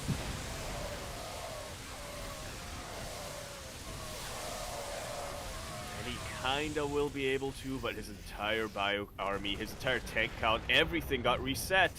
And behind all of this, look at that worker supply difference. Mar can't afford to remax. He's already remaxed. Captain Fish cannot. Yeah, but Mar already working on it. Some of the Ultras are already out. The other ones are on the way. Again, that base has lost pretty much all of the workers. As the Marines were splitting, the SCVs were going down. And yeah, that was a really nice bit of damage for Mar. Yeah, I feel like I've been there, you know, it's heartbreaking when you push out as a Terran player only to catch the Zerg army in the middle of the map, but it really does go to show just how active Mar's been. so far with his creep spread, with his army movement. And he doesn't have to worry about remaxing either, just because he already got his economy under control. At the, I wouldn't say from the start of the game, but much earlier on. Yeah. The Kitten's plating is ready? No, it's not ready. Not quite. Okay, now it is. Okay. Wait, is it? No, Yeah, no, yeah, it's it's not. ready, it's ready. That's Okay. plus 3. Okay, it's plus 3. Okay, never mind. Yeah. Okay, so we have the Chitin's plating ultras. And they are going to town on this base, and looks like that is just enough for Mar to take it. Mar will be going to the finals. Gee, I wasn't expecting it to be so quick. So I know, right?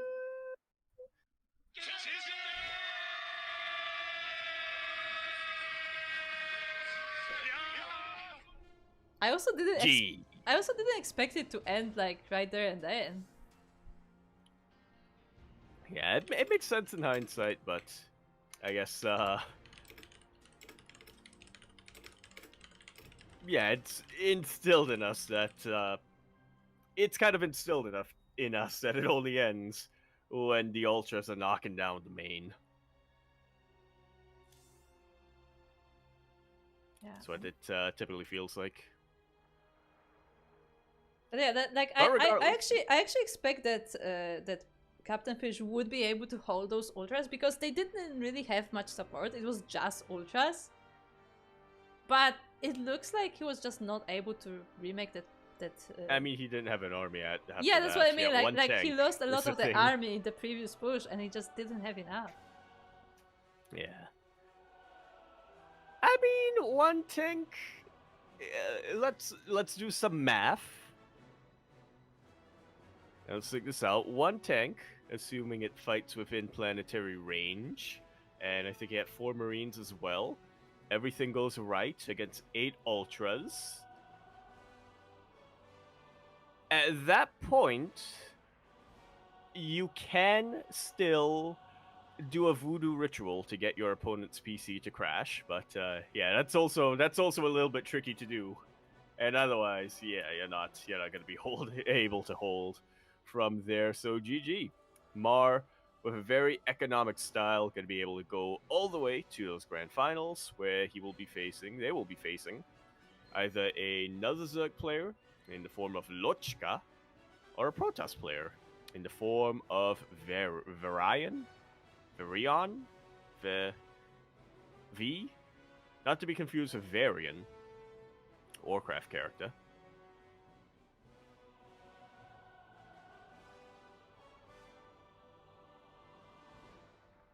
Yeah, because this is where you save me as I'm trying to set up the lobby and I can see the players in the chat. Yes, well, we do have... Okay, we have Varian somewhere in here. Yeah, our players are here. It's just not quite responding. I mean, I think they have different account names on Europe, so we'll have to find each other there. Yes, I believe Nishi is Lochka. Yep, Nishi is Lochka.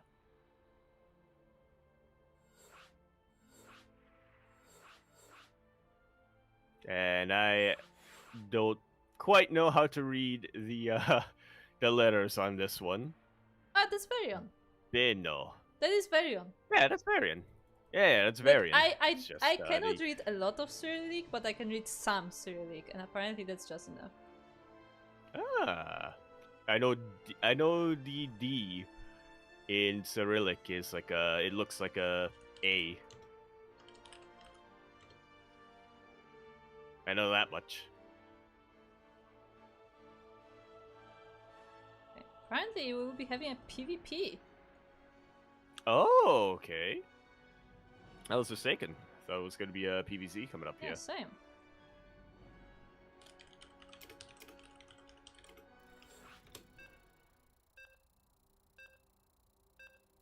But yeah, I guess it is allowed race picking in between series, obviously assuming you have the games required. Yes.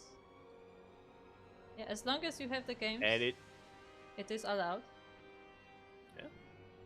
Although I have to say, Kuro, I feel that it's less common to see a player opting for a mirror matchup than the other way around. I don't think so, actually. Not anymore. I feel like a lot of players lately have been picking PvP specifically.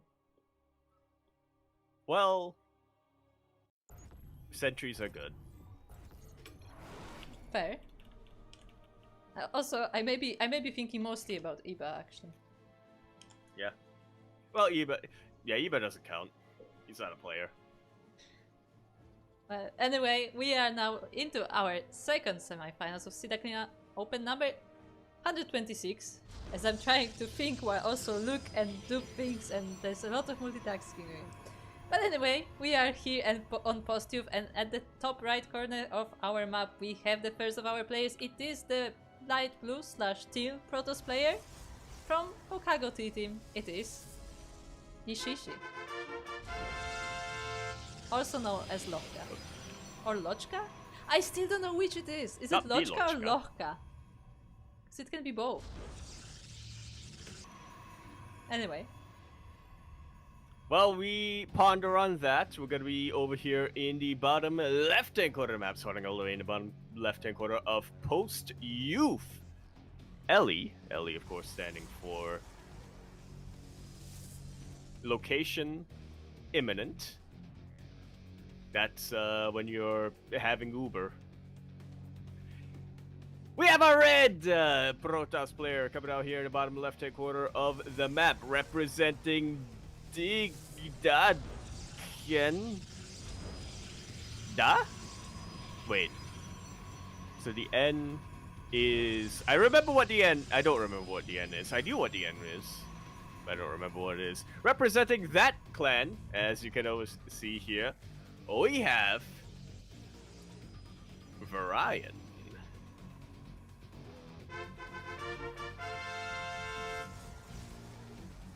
I sure hope that there is no canon rush as I'm trying to set up the names. Hold on, I can set the colors. I can do this. We have time. Yes, we have everything. Yes, we nailed it. Woo! Nailed it. Yes, nice. Let's go. So what is going on? Well, we have a pylon block. And we also have a pylon block. From Notchka, we have a... Oh, actually no, we have a probe block.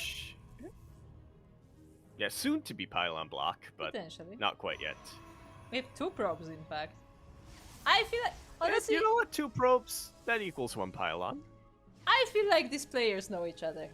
Something tells me that they have played before. I wonder what it is. It may be those 2 probes sent just to block the expansion or something. I don't know. Something tells me they have played before. But anyway, we have a robo for Varian. So he's the first one to choose the tech. He was not able to throw that expansion all the way until now. Yeah, so I suppose he might as well decide to go down a tech path, but this is pretty interesting choice to say the least coming out from Varian. Varian? Varian. Varian. There you go. Varian. Varian, yeah, it does feel like robo openings are not quite as common nowadays in PvP compared to, well, what Lochka over here is doing with the Twilight Council, or even with, or even opening up with Stargate. Varian is also getting a Forge at the same time. Huh. I feel like that's Forge not a common and thing. no Twilight Council, yeah, so these are going to be... And we still do have 2 gateways, which I suppose is mostly for safety more than anything else, but he is going to be prioritizing Immortals after this, getting +1 vanilla Stalker push, potentially? On the cards? Stalker Immortal push, I mean. Yeah, Stalker Immortal. I mean, potentially, across the map, like, Loka is going for a Blink, so... There will be Blink Stalkers versus non-Blink Stalkers, I guess. I mean, you could potentially get a Warp Freeze. Yeah, and that's, you know what, that's better than Blink. Norka, of course, sees all of that with the constant scouting from the sentries. Yeah, sentries, pretty good units. units to have here, and if you're Lochka right now, you gotta be thinking, okay, Varian, my opponent, wants to be aggressive. They're probably gonna go for some kind of +1 timing. Where do we go from here as he looks to set up an expansion?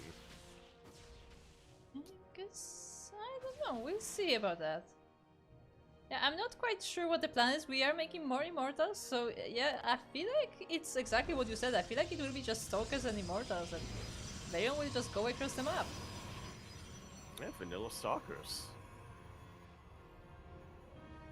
Should be waiting for the Warp Prism as 2 more gateways are about to finish up from here, and oh, we're not even going to wait for the Warp Prism, as he's just going to rally it across the map as he goes for the push.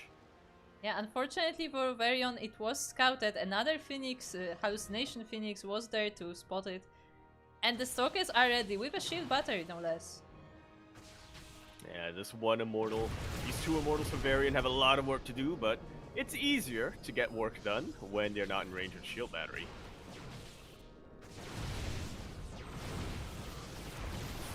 See these 2 Immortals starting to one-shot these Stalkers, but they don't do too well against Zealots, funnily enough. Yeah, this force piece did help Lochka quite a bit, as he was able to separate one of the Immortals, and yeah, one of them goes down, and it looks like Varian decides this is it for him.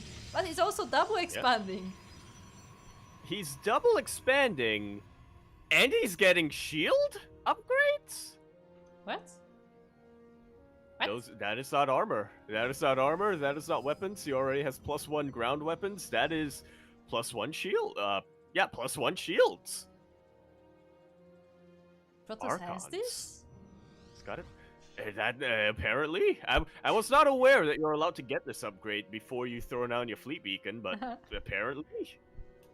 Yeah, but also we were talking about how Lochka has been scouting, and Varian also gets a really nice scout that Observer is able to go all the way across the bases of Lochka, and yeah, we'll be able to get all the information. By the way, that Immortal looks very stuck.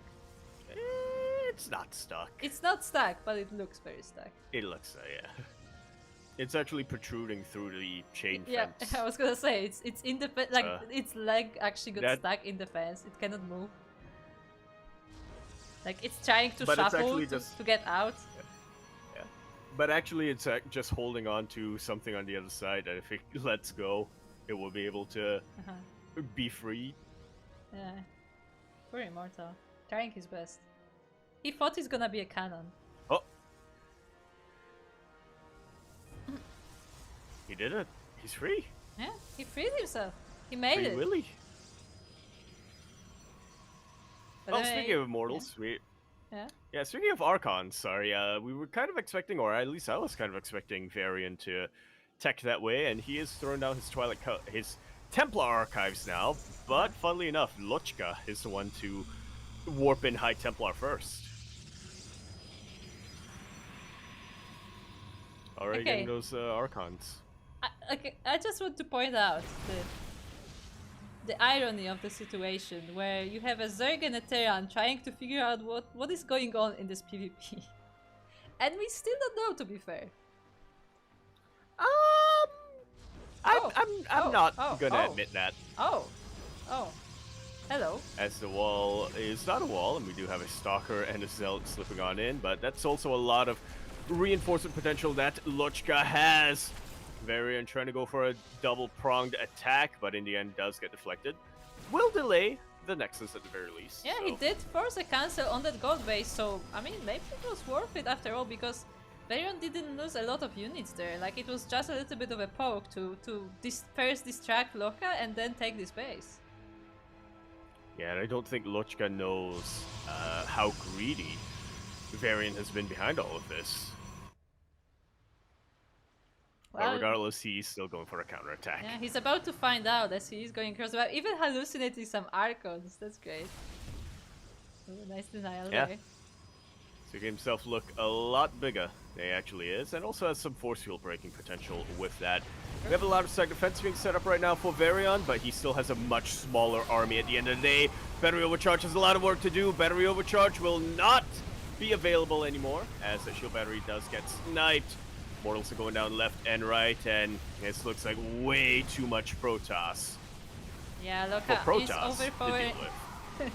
Loka is overpowering this army. The key units did go down. Those Immortals are down. There are no sentries in this army either. It's just purely Stalkers with a few Zealots helping out. And the army of Loka is still there. He still has Archons. He still has Immortals. And yeah, the base will be going down. The army is separated. Even throwing down those force fields over there to make sure that he can deal with the Nexus without being bothered by all of these Stalkers. A couple of reinforcements come down for Varian, but even still, this is way too much. This is way too beefy of a Protoss army from Luchka for Varian to deal with. Yeah, it looks like the blue Protoss is going all the way into the main base. I mean, not an ideal position to hold maybe, but that force field is helping tremendously and just keeping the entire army of Varian outside of the base. Yeah, we do have a blink back into the main. This one pylon. Oh, I'm waiting for Luchka to get eyes on it. The Kuro pylon. Oh no. But he won't even need to take it in the end. GG is called. Luchka coming out with a very potent. I wouldn't necessarily call it a timing, but yeah, just a really good counterattack style in this PvP. Yeah, very solid there. Yeah, really on top of everything, really on top of the scouting in the early game, so he knew that he needed to set up defense, set up some defense pretty early on to get that shield battery going by that third base, make sure he had enough Stalkers to deal with the initial poke, and then we had another timing come out for Varian, that I believe +2 timing, which was able to delay the gold base of Lochka, but unfortunately, I think he just went a little bit too greedy with that double expand and wasn't quite able to build up enough of a force that would have been able to defend against a counterattack.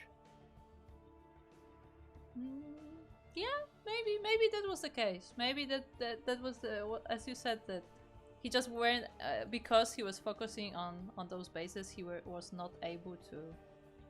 He was not able to get his army going, and yeah, he just didn't have enough. Yeah, although we will say this, another 5 minutes maybe, then Varian would have been definitely more than able to rebuild more of an army. It was just Luchka well aware of his situation, their situation, and just attacking when they knew that they were going to be when they were going to be strongest, you know, relative to their opponent. Yeah. So all in all, this is a difference between Protoss and Terran. Terran, you want to do well, you throw away the brain. Protoss, you actually do need the brain if you want to do well. At least in PvP. At least in the mirror matchup. Oh no, they changed colors. Hold on. Moment of you panic. Know what? Colors. We're not blind. I think that was a rumor that was being spread a while ago. But I'm here to put it to rest. We are not blind. I'm not allowed to say. I'll get fired. Huh. But we can't confirm that, so we do. Yaku, save me. Save me. Just do the intro, Yaku. It's okay. Here we have going to be continuing our best of 3 semifinals coming out over here on Golden Aura, where we're going to be spawning in over here in the bottom right-hand corner of the map, spawning all the way over here in the bottom right-hand corner of Golden Aura, LE. LE, of course, going to be standing for liquidated liquidated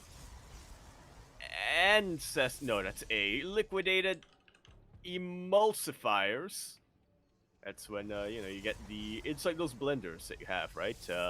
The blenders that are on a stick rather than the ones that are on a jar that you attach to a thing. It's You know those blenders that are on stick? They're like liquefied emulsifiers. Okay, we're good. Or liquefying emulsifiers. We have our teal Protoss player gonna be representing Hokkaido.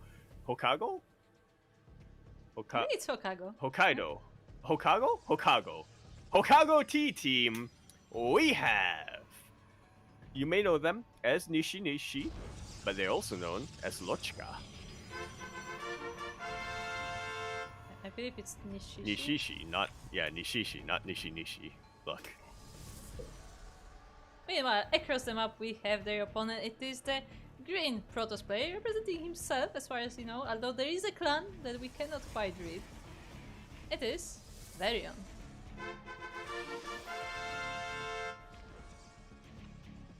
We know it starts with a D. Yes, it does start with a D. Also have this very suspicious pylon over here. Yeah, very suspicious pylon and even more suspicious probe still hanging about there. We do have this pylon block from Varian over here. Oh, interesting. But we also have both a robo as well as a gateway being thrown down over here. And that is a is that the only gateway? No. This No. is the third gateway. The third gate. Okay. Look, neither of us are Protoss players anymore. We don't really know the timings too well. This is what?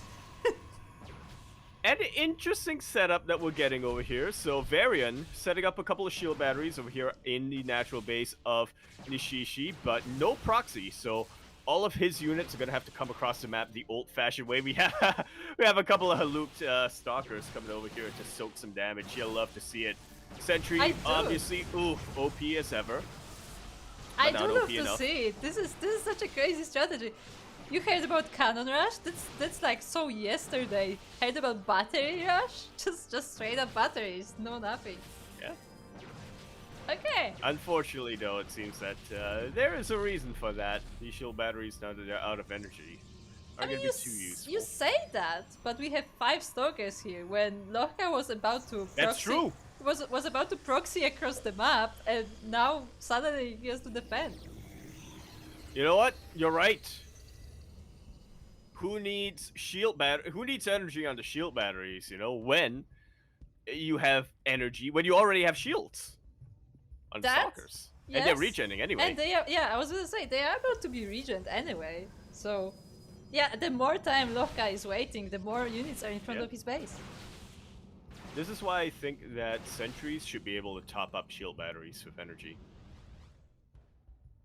And vice versa. Imagine shield batteries. They're not just a pit stop, but it's also a fuel gas station.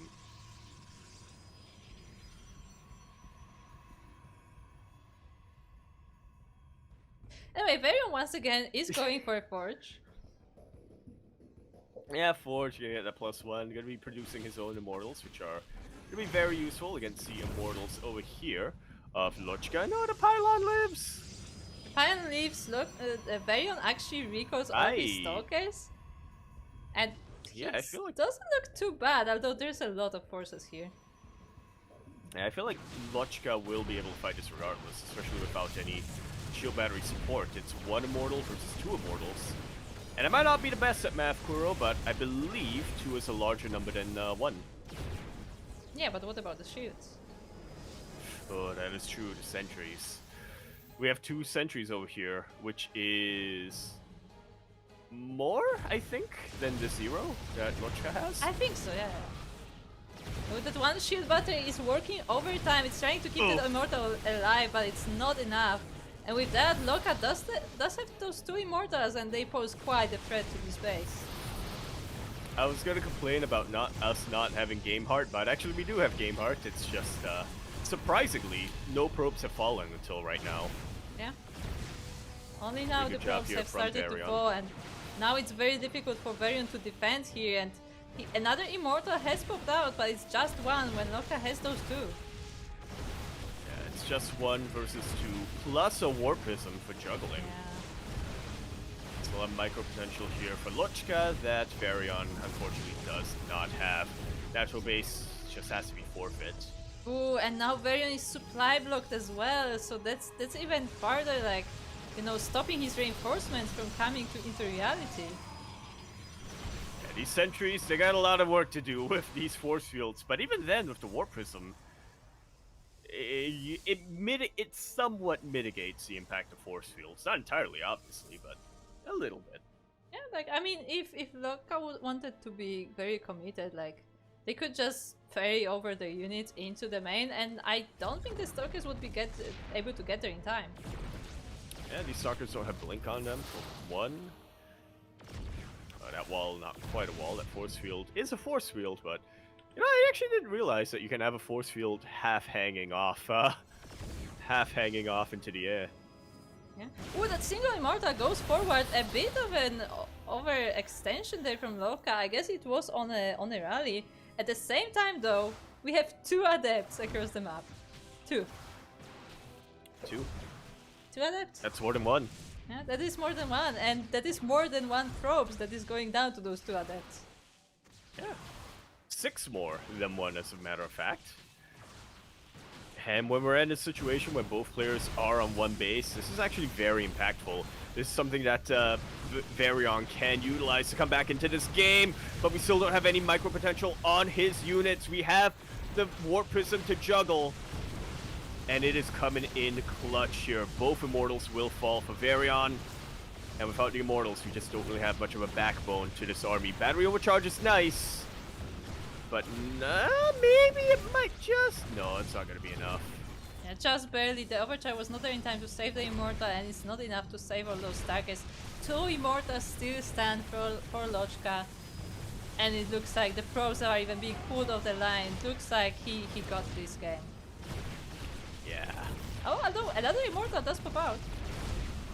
Another Immortal does pop out, but that's going to be the only Immortal that Varian has. Just look at that income difference. Yeah, a lot of workers for Varian have fallen down in this defense. This one Immortal is trying its best. There is that shield battery which will help, but Lochka is just slowly but surely chipping away at that base.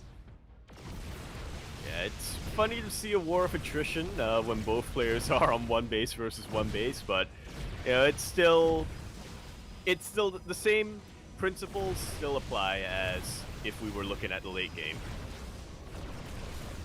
Lochka has more income, has more workers, can actually mine, and has potential to build more units. Varian unfortunately doesn't, and if he loses even one, he's not going to be able to replace him. GG's called. Lochka going to be our second player going to the grand finals.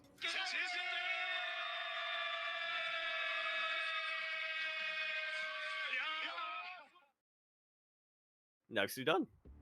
Nicely done there from Lochka. They are taking this 2-0. And yeah, that very means... solid overall throughout this game. Just felt like they had a lot of vision in game number 1, and they were just able to react perfectly every single time. Was caught a little bit off guard here in game number 2, but you know, thankfully for Lochka, I suppose they were going for a bit of an aggressive build regardless, so yeah, still was able to reinforce back home. I was about to say that both of our players were going for some wild builds there. Like, like on one side you had the proxy robo with gateway, and on the other side it's just a battery rush, just batteries. Yeah. Like, oh, okay, I guess that's what we're doing. Yeah, you don't see that too often, especially not nowadays. I feel like it is a little bit more common in the non-mirror matchups to go for a battery rush like that, especially in something like PvT. I will always remember, you know, the Void Ray rushes that we had a couple of patches ago, but it has fallen out of favor, and especially has fallen out of favor in PvP. Yeah, definitely. If it even was a thing to begin with, like, I struggle to think of any major memories that I've ever had, any games that I've witnessed, at any level, any PvPs at any level that involved a battery rush. Yeah, it has not been a thing for a while now. Like, I remember there was a time when it was very popular, as Yaku has experienced himself firsthand.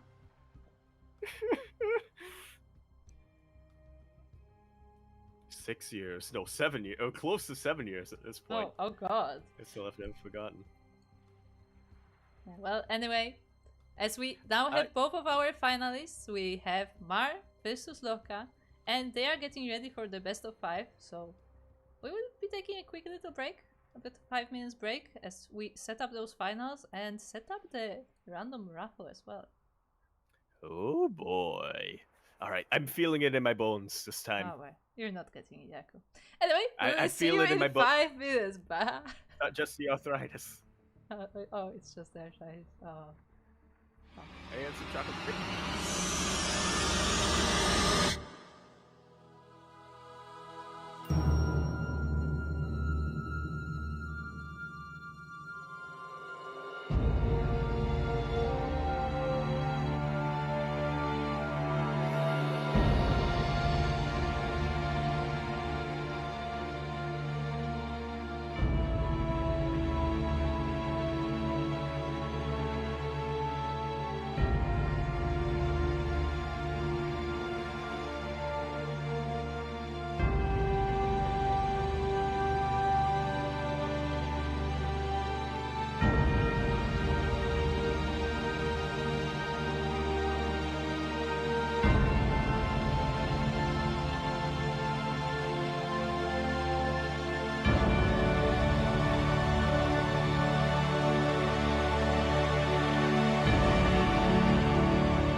welcome back! Welcome back to Duckling Open number 126.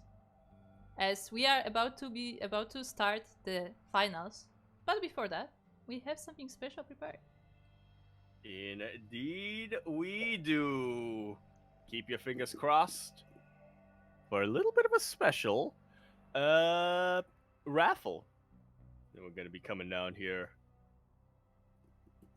Yeah, so our tournaments, all three of our tournaments, Duckling Open, Masters 1 Open, and Sparkling Tuna Cup, all three of them have a random participant raffle, which means that every player who has played at least one full series, so one full best of three, is eligible for additional $5 prize. And again, it's completely random, so it can be a finalist, it can be someone who only played in the first round, but you know, that way we try to spread a bit the prize pool to players who aren't always winning these tournaments, but are always showing up. It could be you. Yeah, it's entirely random, so with that, or it could be me. The results have been randomized, and our winner for today is... Getting a drum roll.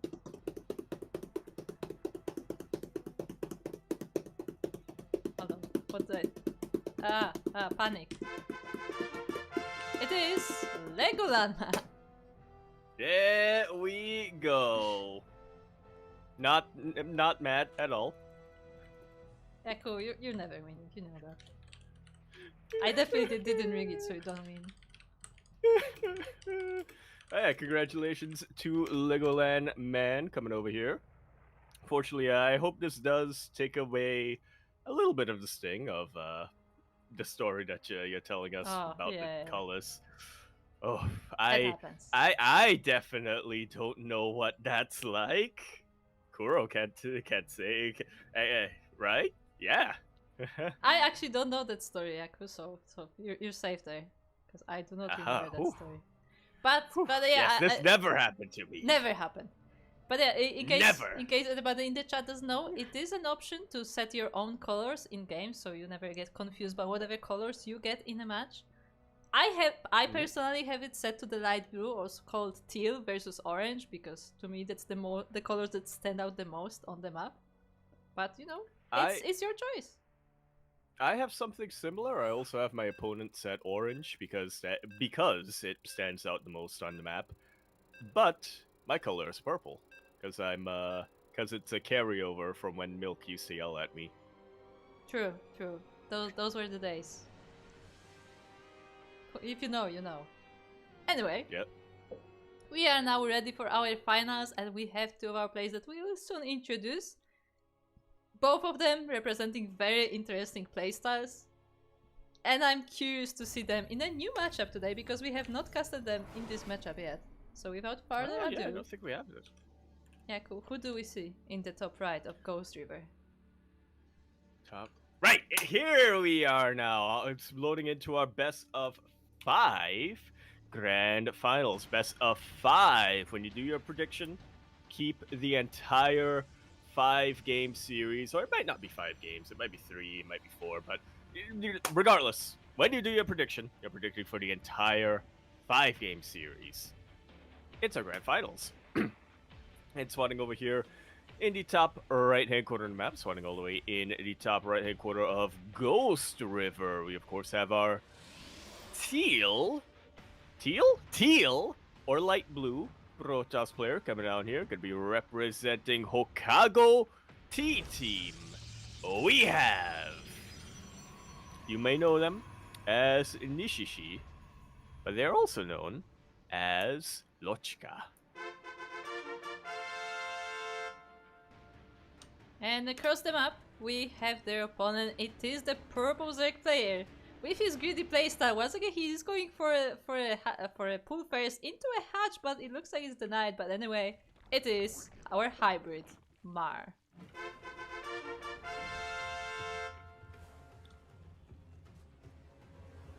Yeah, I guess this is one of the advantages of being a Protoss player who scouts.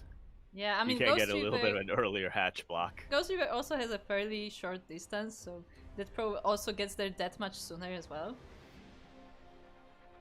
Yeah, gets a little bit of block, confirms the unnatural natural, but unfortunately for Lochka here, I don't believe they were able to go into the main. No, I don't think so. I think he only went there for a block.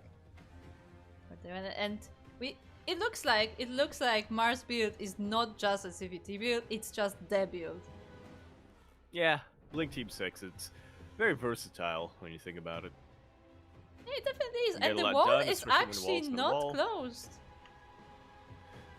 The Adept is not quite going to be out in time, but even if it was, these Lings would still be able to slip on through. The Adept does pop out, and a couple of probes do get pulled, and that should just about be enough to keep this pylon alive, Yeah, thankfully.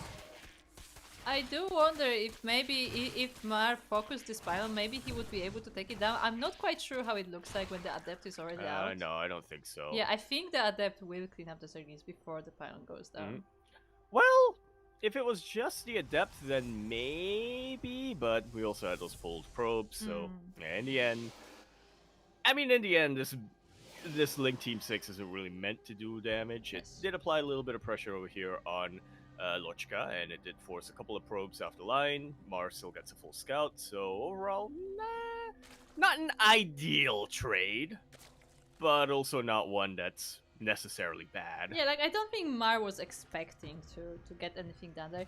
That said, he plays slightly different than in ZVT matchup because he actually gets another 6 links, I guess, to defend from that Adept.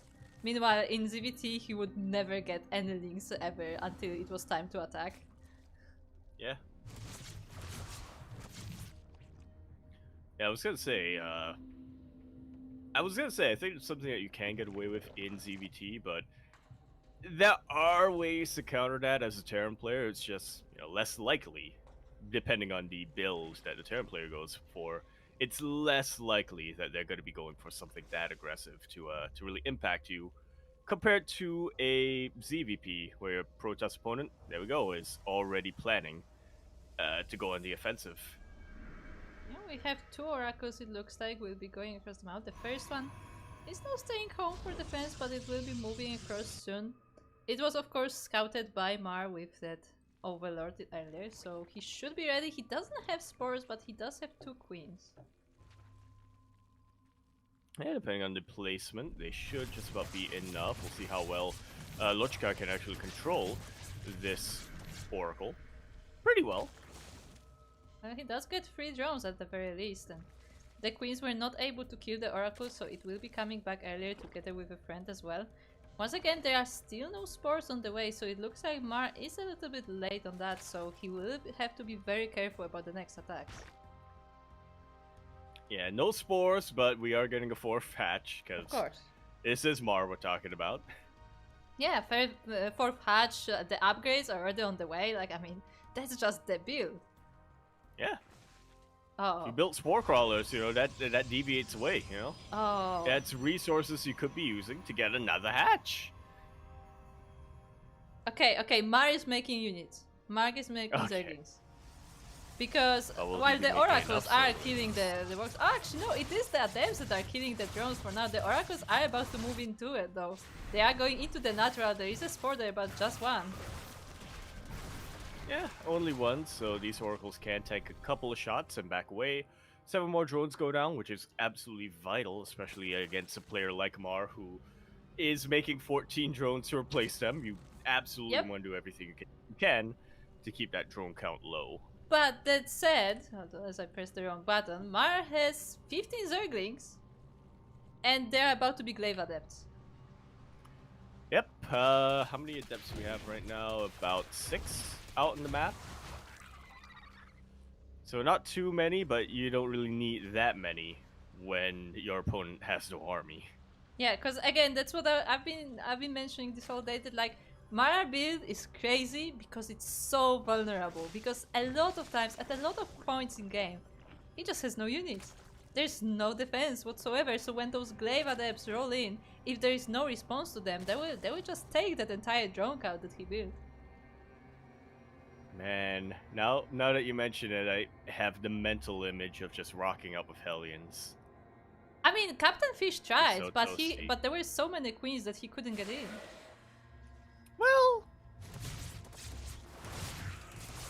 As always, way. Anyway, these Glaive Adepts are gonna come in and hit. The Adepts will complete the Shade or commit to the Shade, and already just 8 drones are starting to go down. We don't really have any more Adepts behind all of this, but we'll see if we actually even need any more Adepts. Pretty good choke point for Lochka to utilize, but yeah, thankfully for Mar, there are still a lot of Lings now. Yeah, and even though it looks scary for a moment, I mean, Mar is still alive. Yeah, As Mar my is throat still alive. is He is a bit still... less so. But Yeah. yeah, he is He now is still moving back for a into this. counter-attack. He's moving for a counter-attack. The Adepts are on the map and they are going to his base instead. It looks like they will be missing each other a little bit. Yeah, Mar just shucking around, scouting for a 4th, and in the end decides not to commit into that 3rd base where there are a bunch of shield batteries and sentries hanging out. The Yep, creep so I'm spread, making their way across the map. the creep spread definitely helps him to be alerted where the Adepts decide to attack next, and it looks like he is able to trap some of them at least. Yeah, not trading too well, but trading well enough to that he is preventing these Adepts from getting on top of his mineral lines. Doing a good job of Maynarding the drones back and forth as well, but this is still a lot of Adepts. These are still Glaive Adepts. And that's still 8 more drones going down the drain. Mar replacing them as best he can, but we're at a point where he's starting to get his infestation pit, and he's on an even worker count to his Protoss opponent, and that's terrifying. I mean, to be fair, his Protoss opponent is quite overprobed, but they are also taking their 4th base, so... Yeah. Doesn't take too much to Maynard them over. Nice snipe on that Oracle. Yeah, I feel like we just reached the point where there are so many queens that the oracles can't really get that much done, although they can still be out of position because this base, for example, is not as protected, and neither is this 4th. Yeah, no queens. Now a single queen, solely for injecting. But not that much at the end of the day. Lochka's just going for it. He's got a couple of Immortals over here, which I'm not entirely convinced of what they're going to get done, but he's just going to go across the map with his sentries, with his Adepts. He is getting Storm back at home, but he doesn't have any High Templar yet. I mean, we'll see if he needs it, because for now he's forcing the wall of queens, and they are starting to go down. The Zergis are now here to reinforce, but the force fields protect the Protoss army. They were absolutely beautiful. One decent connection with Banelings would have completely ended this army, but those force fields really came in clutch, allowed these Immortals to get so many volleys off. Banelings trying to connect onto Adepts, so they will wipe him out, but the Immortals still stand strong. Unfortunately for Lochka, though, there are still plenty of queens, and this is still enough for him to survive. Mar bled out a couple of queens, bled out a couple of Ling Bane, but didn't take any economic damage for once. Yeah, I mean, it looked very scary for Mar for a minute, but then, you know, after all those Adepts blew up at the same point, pretty much, I wonder if it was even like a manual detonation, maybe. And suddenly the Immortals were alone. There was no more support for them, and now the Zerglings are going across the map. There is a small force here to defend, but it's not in the 4th base. Yeah, probes starting to go down left and right. An entire mineral line now falls. And for the first time in this game, Mar finds himself at a drone advantage, which he was working towards from the very beginning. Mar, of course, taking another base, spreading the creep across the map, and, you know, being the swarm Zerg that he is. Yeah, because you might as well. There was a little point there where I was worried for him. He was down in army supply, and Lochka had a much more potent force as well, but it looks like Mar is starting to rectify that. He's getting a bunch of Ultralists. Oh. But even still, this is a very potent force cool. from Lochka. Yeah, cool. We're gonna get the Legacy of the Void cinematic showdown of Archons versus Ultras. Yeah, love to see it, or at least I do. When I'm playing Protoss, a few times that I do. That was a kill, by the way, and not a cancel on that hatchery, so yeah, nice pick off here. Yeah, definitely a nice little pick out there for Lochka as he slows down at least that base. Same time some Zealots around base, but ooh, this main army is being stalled by the Ultras. Yeah, just not quite in the best position right now is the Protoss army. Mar now maxed out, and he is coming in for the full surround. Archons are looking super, super vulnerable. Ultras are starting to fall, but even still, I think this was a better trade in the end for Mar rather than for Lochka. Oh, and this, Zealots. yeah, this Zealot also running straight to the Ultras, and they are being chowed down as well. F's for the move command, and now I'm looking at the army supply difference, Kuro, and I'm very worried for Lochka. The War Priest is trying to go back home, but what is home there? I mean, there are 2 Immortals, but not much to support them, really. Yeah, but to be fair, there's not much to support these Ultralists either. Oh, unfortunately attacking his own assimilator for a quick little second there was Lochka. Battery overcharge now being popped. His War Prism has so much work to do juggling these Immortals. We now have 3 of them out in the map and a really good choke point to utilize, but the 4th base was very, very vulnerable. 10 more probes go down. It looks like Lochka is going to be able to push this back. The Immortals have a really nice position tucked there behind the minerals, but as all of this is happening, I mean, the probes are falling down. The Ultras aren't only doing damage to the army, but to probes as well, and 13 go down again. Yeah, well, once again in a situation where that was a much more efficient trade here for Lochka, but considering his economic position, the fact that they traded at all is going to be a net negative for him. Also, I wonder, does contamination on the Nexus, does it stop the overcharge? I think it does. No, it doesn't, because just now we saw the contamination on Nexus and the battery overcharge, so yeah, I guess it doesn't. Yeah, but you cannot cast a new one, right? Huh. Because it stops production, but I don't know how it works on abilities, because technically yeah, it it's an stops ability. production, but technically abilities aren't production. But technically producing Tear is Dragon. an ability. Tear Dragon, check this. Tear Dragon, We need get to on know. this. We need to know. We need the confirmation. Oh, we're actually expanding to this base. Very interesting. Yeah, might as well. Another round of Zerg is now in the 4th base of the Protoss. More Banelings, more Ultras, a lot of Archons though. Yeah, Banelings are going to crash into the mineral line, wipe all of them out, but the entire army, the entire Zerg army, is also forfeit to get there. Mar might have been able to, well, I was going to say might have been able to remax earlier, but he has spent his bank, but then I realized he spent his bank because he just remaxed, so. Yeah, there's still more Ultras. There's still so many Queens, but actually, you know what? Mar is working on a Greater Spire. He has a plan beyond this. Yeah. Will I corrupt think this he has a now plan. out, and Brute Lords would just be a really good way of shutting all of this down. Another kill on that hatchery in particular.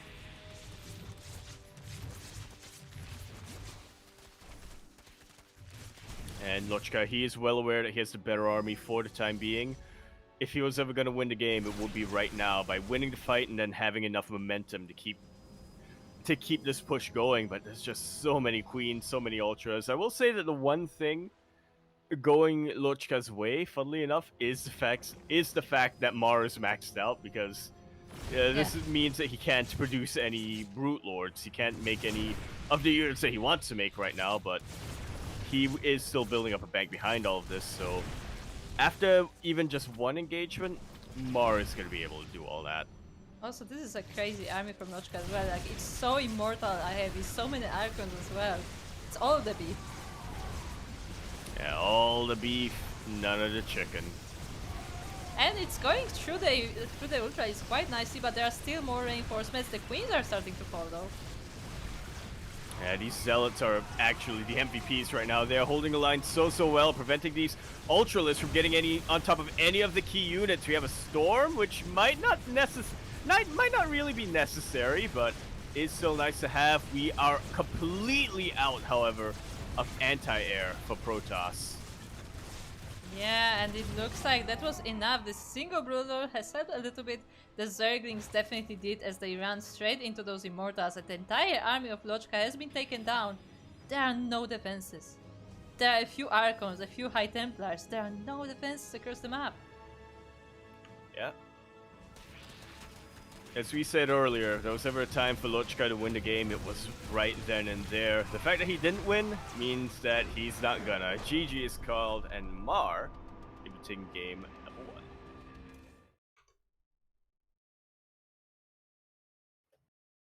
Turns out, the Mar build still works. Even in ZVP. Yeah. Who would have thought? Who would have thought that if you build a lot of economy and get a lot of units, you eventually will be able to overwhelm them? That was, I think, a really good attempt from Lochka to really be aggressive in the early game, come in with all of those adepts, and really mess up the mirror line. I mean, it was only until we got to Hive Tech, I think, when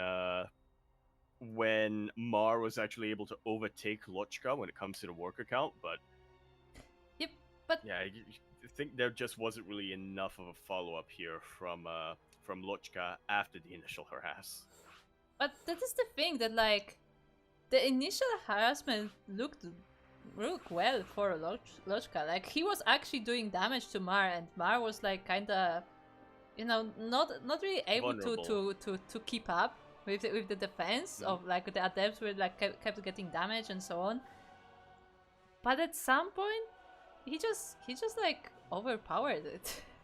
Like it wasn't even that, like, oh, he cleaned it up. Like at some point, he just had more. You know? Yeah, I mean, he just kept producing more and more drones, and he was heavily reliant on queens in the defense, which obviously you should be as a Zerg player. But I think this was really a game that exemplifies the value of queens as an early game defensive unit, as well as the value of counterattacking even with just a few units to keep your opponent distracted. Or even just a few Zerglings to keep your opponent distracted. I mean, yeah, some Zerglings did some good damage across the map, so even though like they weren't able to like break the Protoss, it was enough to slow down the max out of the army, and it was enough time for Mar to make an army of his own. Yeah. Just build a lot of drones. How does the song go? All I do is drone? No, it's drone so hard. Oh. Drone so hard. That's all you need. What? Oh, yeah. they have the same colors. I forgot. Oh, no. But they spawned at different sides. Pick it up, pick it up. Hold on. So this is, Pick it up, pick it up, pick it up, pick it up, pick it up. Oi, oi, oi! And then this is steel. And the colors. The colors is steel. And there's a game going on, and I hope nobody's proxying because I probably wouldn't notice. And then I have to do this. And oh, what's that pylon doing? Okay. Oh, but then, what the hatchery for? Oh. What? Anyway, we're gonna be. That was a premonition of things to come, not necessarily this game. Anyway, here we are going to be continuing our series now on Alcyone, over here in the top right hand corner of the map, spotting all the way in the top right hand corner of Alcyone, L-E. L-E, of course, standing for Los Empanadas. Los Empanadas. Oh. Aye, they're tasty. They are, actually. In the top right, we have our Steel Protoss player coming down and representing Hokago T-Team. You may know them as Nishishi, but they're also known as Lochka.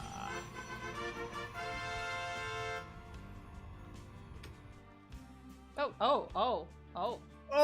What'd I tell you? Oh! As we have across the map, we have the purple Zerg player. It is Mar. Okay, so here's the thing. Here's a very, very important thing. As we were doing the intros, I noticed that Mar delayed the hatchery. He made the pool, but the drone was not moving out. He was at like 400 minerals and the drone was not moving out. We're gonna have the mineral walk, As- yes! As the probe saw the drone move out, but the probe was taken down. And that's when the drones came out. Yeah, drones are now out, and they did try to go for the little bit of the mineral wall, or the mineral walk, but very clutch. Throwing down of the shield battery coming out here from Lochka will prevent Mar from getting on top of all of this. 2 adepts will be out, but we'll see if those 2 adepts are gonna be enough. Lochka, behind all of this, gonna need to continue to re-wall and re-wall and re-wall. I mean, that said, like, Mar has no workers. There's like maybe 2 workers gathering minerals, if at all. Actually, no, there's none. This is all. Yeah, where we're going, we don't need no mining. If he loses that forest, this is it. And just like that. Just like the Lochka takes game number 2. Alright then. That was a clutch shield battery. I feel like we went from 0 to 11. We just exploded immediately in that game. We exploded, and then it was a very hot flame, so it burnt out quickly, unfortunately. But yeah, that was neat. That was not. I don't think something any of us were expecting from Mar specifically, based on how he's been playing, how they've been playing tonight. And that is exactly why I loved it. I love that Mar, which entire tournament has been playing this crazy greedy style, he just goes all in, just sends it. Like, I just like when boys are pulled. Yeah, but like every game you see him like do for this very greedy build, and like it looks like that's just the build, and then he just chooses it. He just goes for it. That's a really smart play there by Mar, but it didn't work for him.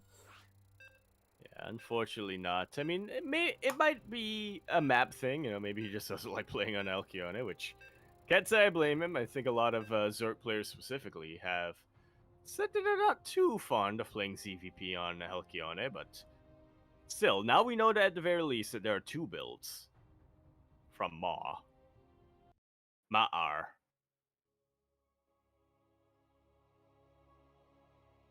I mean, technically you could say pre-builds.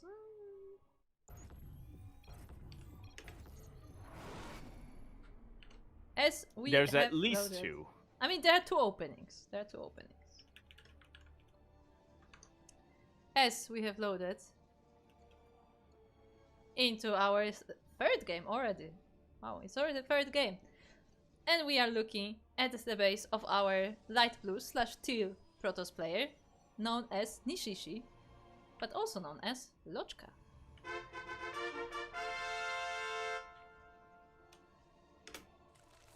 And spawning over here in the top left-hand corner, I'm spawning all the way in the top left-hand corner of Golden Aura, LE. LE, of course, standing for Likeness Extra. Likeness Extra. That's when somebody makes a portrait of you, and then they throw in like a little bonus right at the end there. It's nice to have.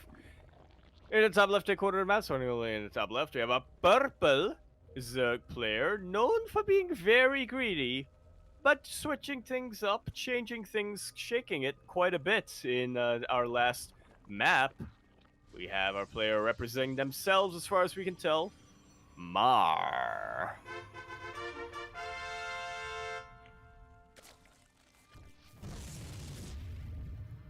Yeah, I don't know if you were here before, but Mar, have you played the campaign, Jakub? I played a campaign. No, I've played all. I've never finished Wings, but I've played Heart of Swarm and Legacy of the Void. I didn't do the epilogue. Okay, I think Mar is actually in Wings. I'm not sure, but it is a hybrid. Mar is a hybrid in the campaign. So that is where the name is coming from. I mean, in the loading screen you could see that Mar does have the hybrid portrait, so he is Mar. Apparently. Huh. Well, it makes sense. Do you think he offers his Protoss? No. Why not? Because I think that was part of the lore, right? That Protoss was dirty. No, but it's a hybrid, so it's both Zerg and Protoss.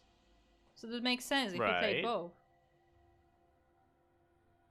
Is that how that works? I guess?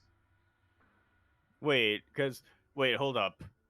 Huh? Is it really a hybrid if... Wait, I might be mistaken here. From what I remember, it was Zerg and Protoss have the common ancestor who are the hybrids. No, I think hybrids were made later. Okay, then. Okay, then. Whatever I was thinking is false. I mean, I may be wrong, but I think hybrids were made later. Like, they created hybrids from Zerg and Protoss. That's why they're called hybrids. Yeah, I was gonna say. It might be another one of those misleading name things. No. I'm pretty sure they were created. I mean, Subsarian would correct me, but unfortunately he's not here. As we have two adepts coming into the base of Mar. Oh. Vanilla adepts, but we are getting glaives behind all of this as well. That's a little bit of an earlier lair, but regardless. Now we do got that full scout, and these two vanilla adepts are just absolutely going to town. We only have 2 links to defend. And Lotcha just doesn't care. He's just going for more drones. I mean, again, this is the weakness of Mar's build, that he has no units to defend. Those links are trying their best, but they're not able to stop the adepts in time. And in total, 10 drones go down. Of course, Mar will make up for those losses, as he does drone quite heavily. But considering that glaive adepts are coming next, he may be a bit too late on the reinforcing. Yeah, I think Lochka might have realized or recognized what went wrong after game number 1, in that he wasn't quite able to keep the pressure going. I think if Lochka is able to just continue hammering away at these mineral lines, then eventually Mar is gonna end up crumbling. Yeah, we have to keep in mind that Mar is going for a different build though, as in he is going for the Roach variant this time, which will be much better at dealing with the adepts. The problem is the Roaches are not here yet. Yeah, we have 1 in production. 1. And that's all we have. We are supply blocked a little bit. Mar is supply blocked a little bit, so yeah, these overlords are gonna have to gonna make up for that, but even still, we just don't really have any defenses out. I was going to make such a good transition to the Shades, but then he cancelled.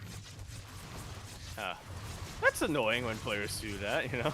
Yeah, but we say that 7 drones falling down, and there will be more than a single Roach trying its best to defend from the adepts, but it's not able to do so. The Queen goes down as well. The drones try to escape, but I don't know if they will be able to. The adepts are going straight into the main base. More drones are going to die. Yep, 12, 13 drones. That's more than 1 mineral line. And now Lochka, as a Protoss player, is up 20 workers to his Zerg opponent. Now Mar does have a pretty decent Roach count, and Lochka doesn't have that many defenses back at home, but Blink is on the way. +1's about to finish up. If we can just warp in a couple more Stalkers and fight within shield battery range, I think Lochka has this in the bag. We'll see about that. I mean, at the very least, Mar will be able to deny this 3rd base, as it is completely unprotected right now.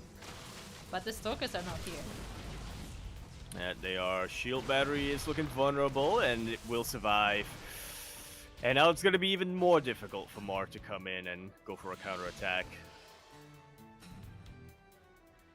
I want to say, unfortunately for Mar, he has to do what he does best. He just has to draw. He just has to outgreed the Protoss somehow. Now, is that unfortunate? That's my point. Like, on one hand, I mean, that's literally the thing that he does. But on the other hand, I feel like because of how it started, it will be way more difficult for him to do so. I think it's one of those things where Mar droning a lot works well, or is something that he wants to do when he wants to do it. You know, it hits different when you have to go for, when you have to do nothing but drone, right? I mean, he's still making some roaches, so they will have in the defense. I don't think the Glaive Adepts will be nearly as effective now as the forces are here. But that said, 5 drones still. Yeah, 5 drones still go down, and 2 adepts. Okay, they were a little bit idle, so yeah, finally, Mar is going to be able to take them out. Yeah. They're like, we're dead, right? But then how come we can still feel pain? Mar now just trying to once again out macro his opponent, getting this 4th base, but Lochka going double robo, getting ready with those Colossus. Pretty soon is going to look to move across the map with Colossus, with Blink Stalkers, ideally Sentries as well. Yeah, double Robocalls will definitely have this army. And we will have a lot of Stalkers to support this Colossus as well, so they will not be alone. I hope.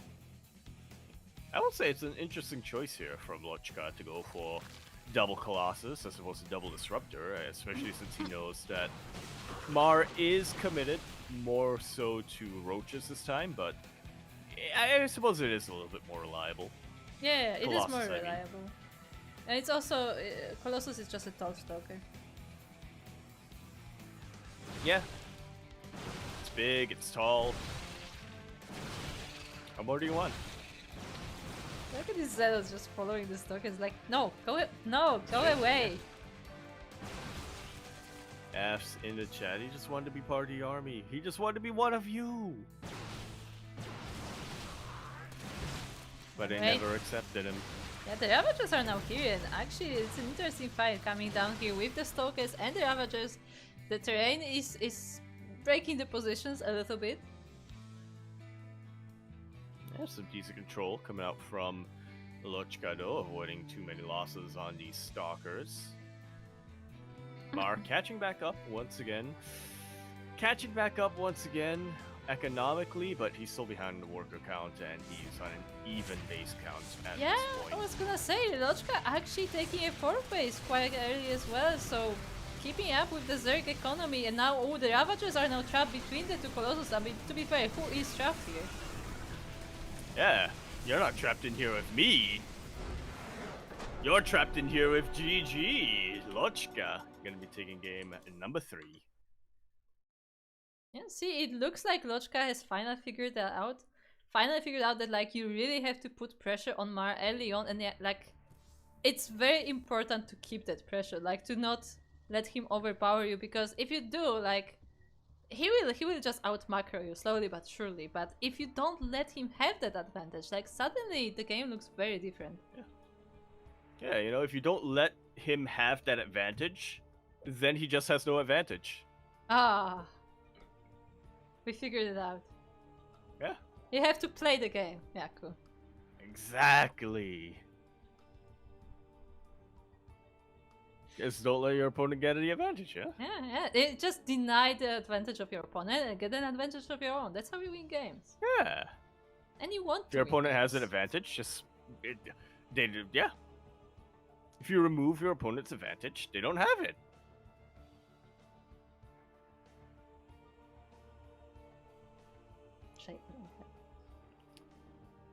But yeah, I think Lochka has definitely, aside from recognizing what his opponent likes to do here, what Mar likes to do here, and then, you know, reacting accordingly, I think Lochka has also tightened up quite a few things here and there. It looked like his control, specifically on his adepts, was a lot tighter this time, compared to on Ghost River as well. Yeah, I think so. I think definitely has been improving over there. And see, the thing is, now I'm curious what Mar does. Because Lochka it's gonna be another roach drone pull. I don't know that, because it did not work for him the last time he tried. And... well, yeah, but that's why he's not gonna be expecting it. True. I mean, fair point. Yeah, sure. Because the thing is, Lochka is on match point. And Mar has already, like, showed both the drone pool side of things and the macro side of things. So the question is, does he try the macro again? Because it did work for him game 1. So does he try the macro again? Or does he go for a completely different build we haven't seen today? I hear what you're saying, and I think I agree. It's time to Bane Bust.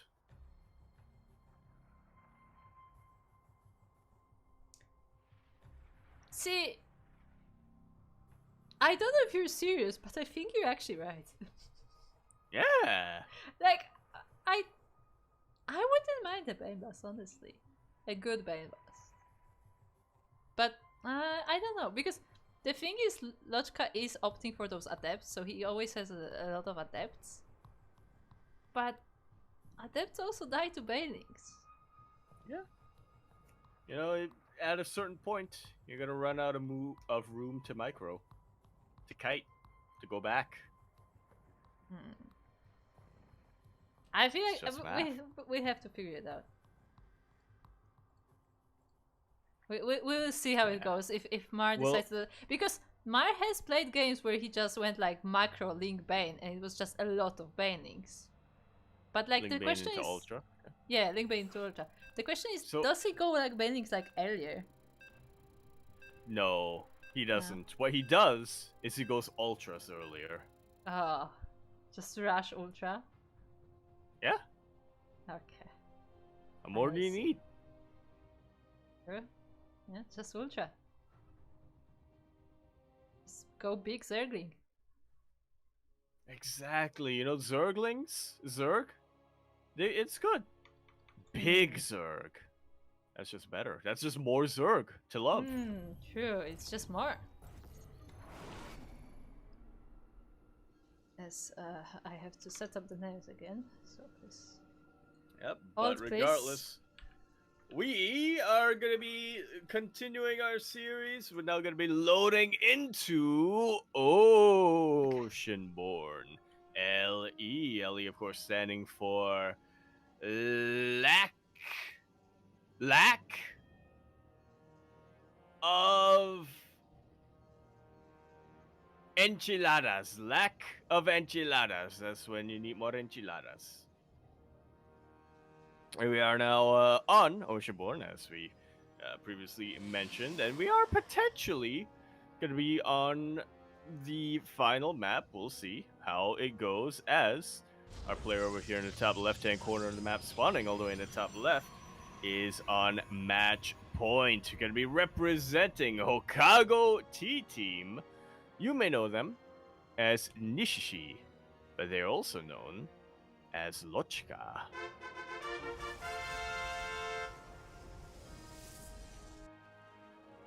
And across the map we have their opponent. It is our purple Zerg player, showing us both the macro and the cheesy side of things today.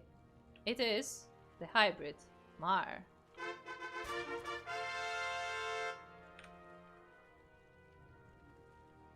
And this time he was able to take that natural base.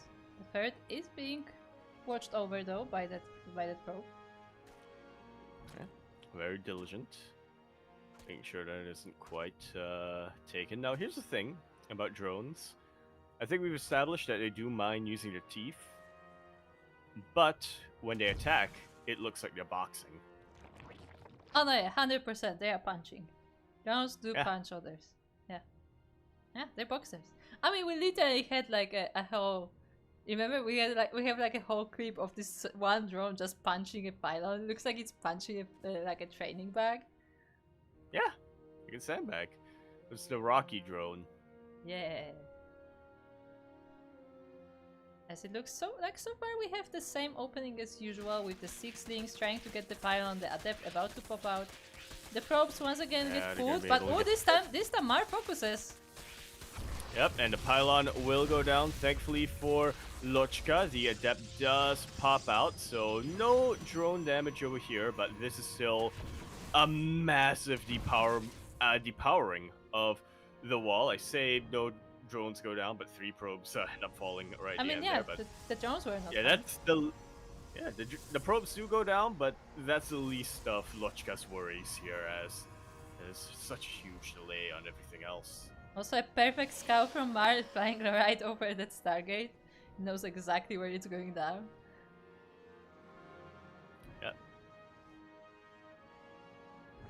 So yeah, I'm Full curious. I'm curious what is Mar going for? Like, is it just gonna be a repeat of game number 1 with the Lingbane into Ultra? Is he gonna try something else? Like, we'll see. Well, we have 3 bases. Mm-hmm.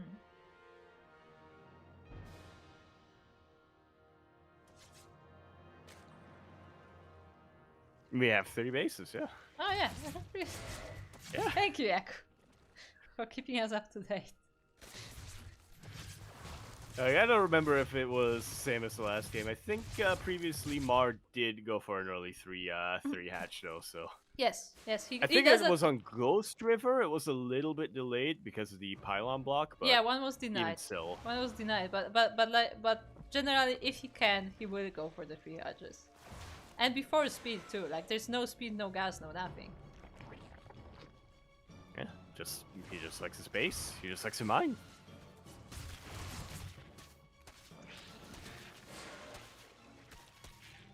While the adepts are trying to poke at the base of the Zerg, but they're not getting too much damage done, and this time there is no glaives coming.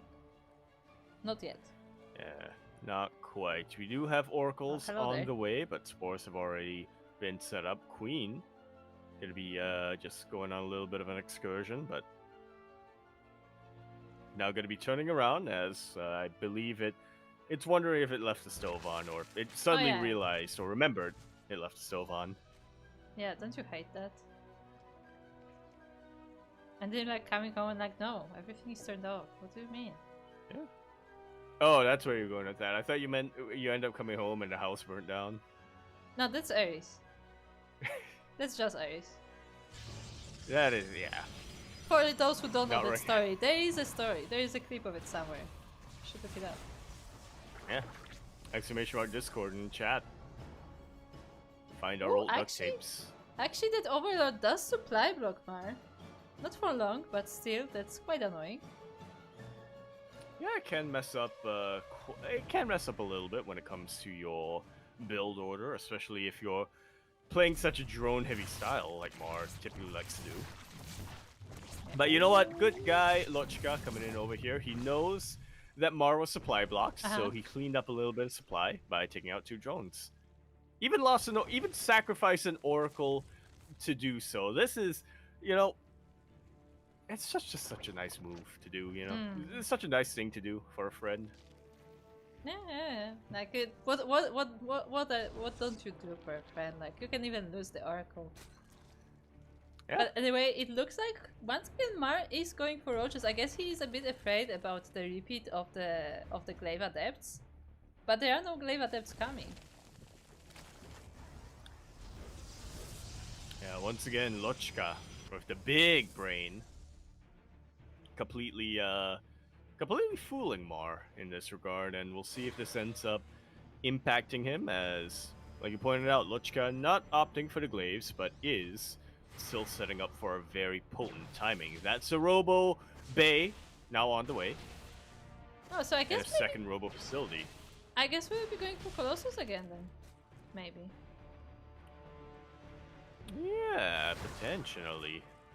Like these 2 adept shades, just not quite able to do too much, but immediately the threat of the adepts just forces the drones away. I mean, yeah, I guess Mar is a bit scarred by the adepts doing a lot of damage before. Yeah, they will get cleaned up in the end, but you can tell there's a little bit of adept trauma coming down.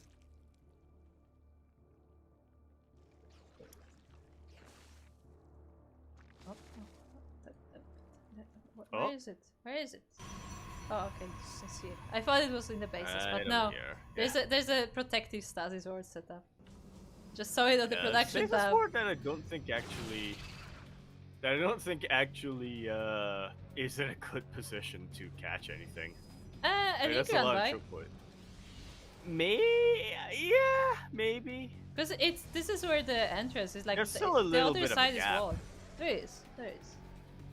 That is true. You could go over the assimilator. I guess you expect the link to come from this side, so then they would like wrap around the buildings from here. Yeah, yeah, I can see that. You have another Stasis Ward, which is in a little bit of a better position, IMO. Oh, and the Zerg is running into the bases, not quite there into the stasis yet, but now one of them does get triggered. One of them gets triggered, but not too many units who get caught in it. The Colossus are not out, however. Biles not quite landing on the shield battery, but it finally does get taken out. Is this enough Zerg? It looks like we have plenty of Roaches, plenty of Ravagers. A lot of Gateways went down, so not too much production over here for reinforcements. Lochka, he's kiting as best he can. He is keeping his Colossus alive. But these Stalkers are starting to thin out, and there's still plenty more Zerg where that came from. I mean, it is pretty close. Like, those Colossus are still alive and they still have a base to back off to, but as you said, the support is gone. Now the Colossus are alone and they are starting to go down. Yeah, even though a lot of these reinforcements are Lings, when the Colossus doesn't have much of a buffer, it doesn't matter if it's Lings or if it's Ultras. They are still taking heavy damage. The Colossus tries to stand on top of the ramp to deal as much damage as it can to the army, but there are more and more reinforcements coming from Mar. The Colossus trying to escape. Colossus will go down, but we do have two Colossus immediately replacing them. What we don't have replacements for, however, are these 30 probes going down and all of these gateways. I mean, Lochka is trying to replace the gateways at the very least. He is trying to build up his forces, but there's still so much Zerg coming across the map. Yeah, and even with all this damage, the Roaches are still going forward. The Colossus are trying to escape. They reach the edge of the base. The Roaches are trapped by the probes, but there will be more.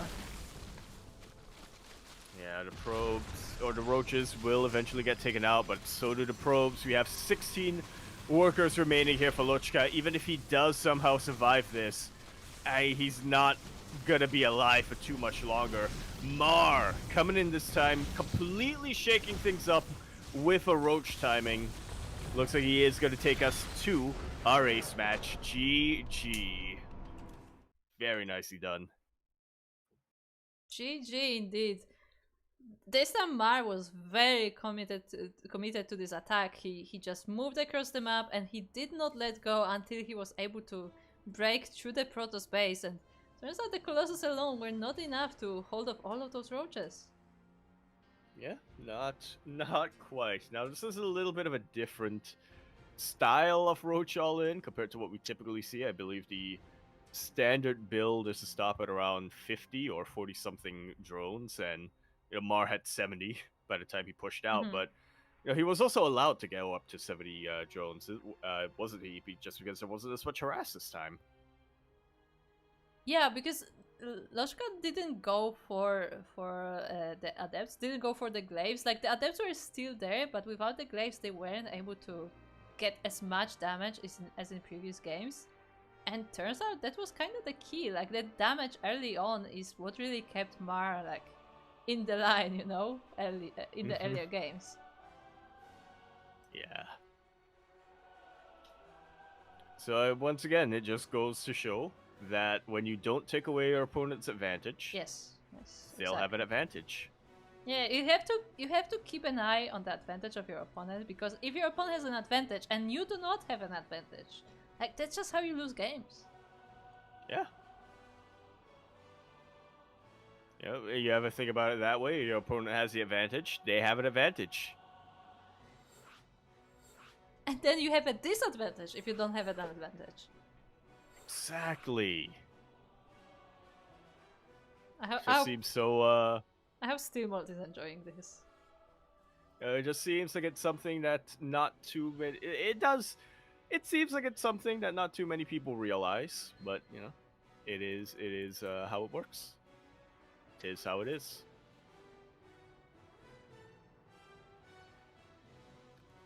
When you don't win, or rather when you lose, you don't win.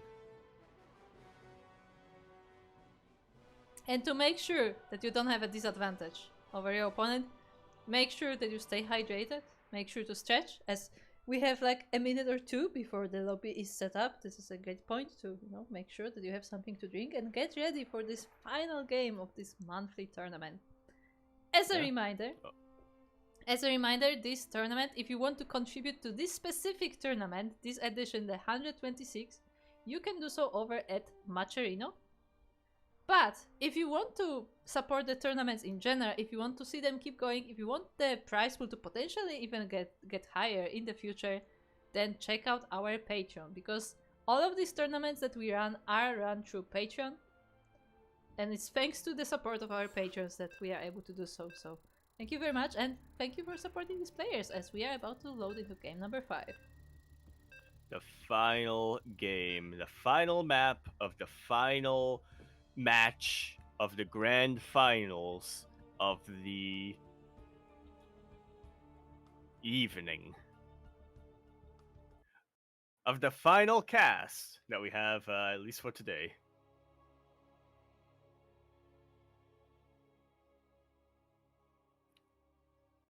It's all final.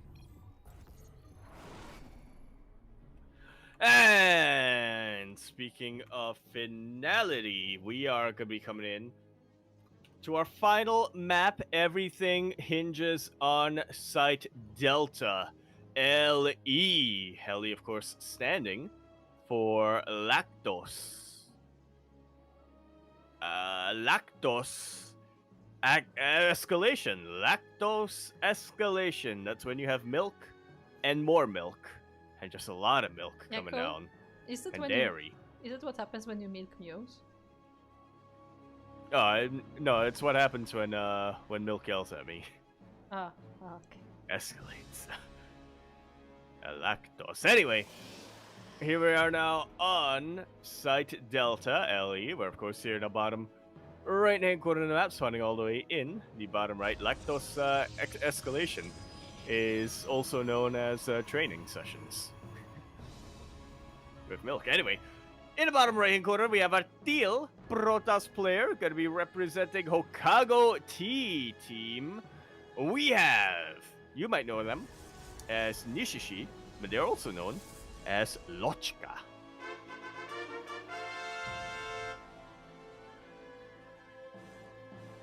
And across the map we have our purple Zerg player who was able to tie this up. It is currently 2-2, and we'll see if maybe they can bring it to the final, or will the Protoss take it? It is Mar.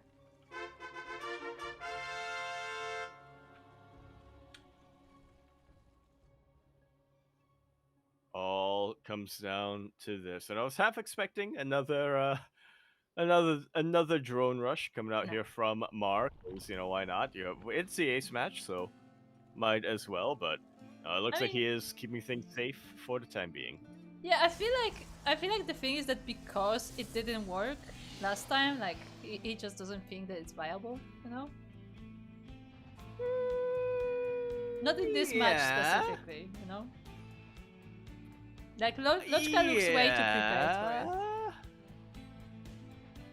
Like, see, even the links don't even dive in. They're like, nah, yeah, not doing that. Yeah, nah. Yeah, they can already see the chrono. They already know that the adept is about to pop out, or they can make an educated guess just based on the timing, just based on the timer over in the above the mini map. That, yeah, typically, you know, it's going to be an adept, so might as well not try to dive on the pylon. Might as well instead, what's the opposite of dive? Jump away. Yeah, and it looks like Lochka is going for an early Twilight Council this time. That's the tech of choice. Oh, yeah, cool. Look. Do you think what I'm thinking? Oh, yes. What is it? It's what you're thinking. Ah. I'm like, what have we not had today yet? And I'm already wrong. I was like, we have not had DTs. That's what I was thinking. That DTs, I feel like DTs would work well. Even though, I mean, Mar does go for a layer fairly early. Usually he has spores, but even I feel like DTs could do some damage because they would just sneak around. But it looks like it is Glaives after all. Yeah, it depends on how you want to utilize your DTs. I mean, it can be a little bit tricky to deal with them, even if you do have detection in the early game. But Mar himself, you know, is I wouldn't necessarily say taking this seriously, but he is playing a bit more defensively compared to what we previously saw. Those are 8 lings that we have right now instead of typical 6. Ooh, I mean, and he saved the 6 from earlier. They went back home. He didn't just, you know, send them across the map. I mean, he did send them, but they did come back. Yeah. So yeah, Mark. He sent them across the map, and then he sent them across the map again. Oh. But the other way. Oh, look. Yeah, see, we were right. I was right. Yeah. I was right. It's funny. DTs. It's funny because apparently I know something about this game. Yeah. I am very proud of myself, just so you know. Yeah. But anyway, we have the warp piece going across the map. The direction is not ready yet, but it is halfway done, so for now it will be just a small adept force that will be harassing over here, but I am very curious if Mar will be prepared for those DTs, because so far he has no idea. Yeah, doesn't have any spore crawlers or anything like that. He hasn't. There's no reason for him to suspect DTs or anything like that is on the way. I mean, Glaives did finish up, and it's not often nowadays, at least, that we see DTs as a follow-up to Glaive Adepts. Usually, if we do see DTs, it's just vanilla Adepts. Yeah, and he has seen Lochka play the Glaive Adepts before, so I guess you would assume that he's just going for the same build. Typically, yeah. I like how Lochka is also playing this out with his Adepts. He is going to mineral lines, but it's also a case of he's, you know, scouting the mineral lines to see which ones have detection. We do have an Overseer with the main army, so it is going to be... We will have detection regardless, but we don't have detection yet, and these DTs are on top of this mineral line. Oh, but the entire army is here as well, so even though the DTs are not being killed right now, like just the body blocking alone is very bothersome. Without a doubt. Even still, drones are starting to go down. We only have one Overseer. That's the only detection that this army has. No, all these drones are just sitting. So just splitting up the DTs is gonna work wonders right now for Lochka. Ah, unfortunately, it looks like Lochka aimed with the DT because it just attacks the lair instead of the drones. Very unfortunate there, because I feel like that single DT could do a lot of damage in the natural base, as Mar wasn't quite paying attention to it.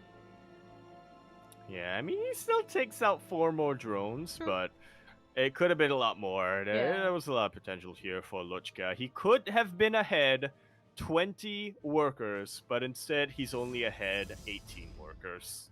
Look. Wait, 18?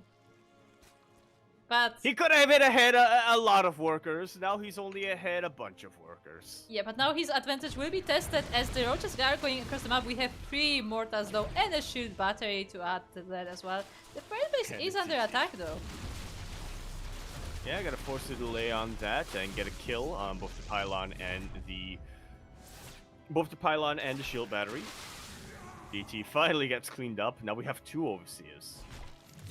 I mean, as one DT gets cleaned up, another one walks into the natural base, and the Queen alone is not able to stop it in time. More workers are going down.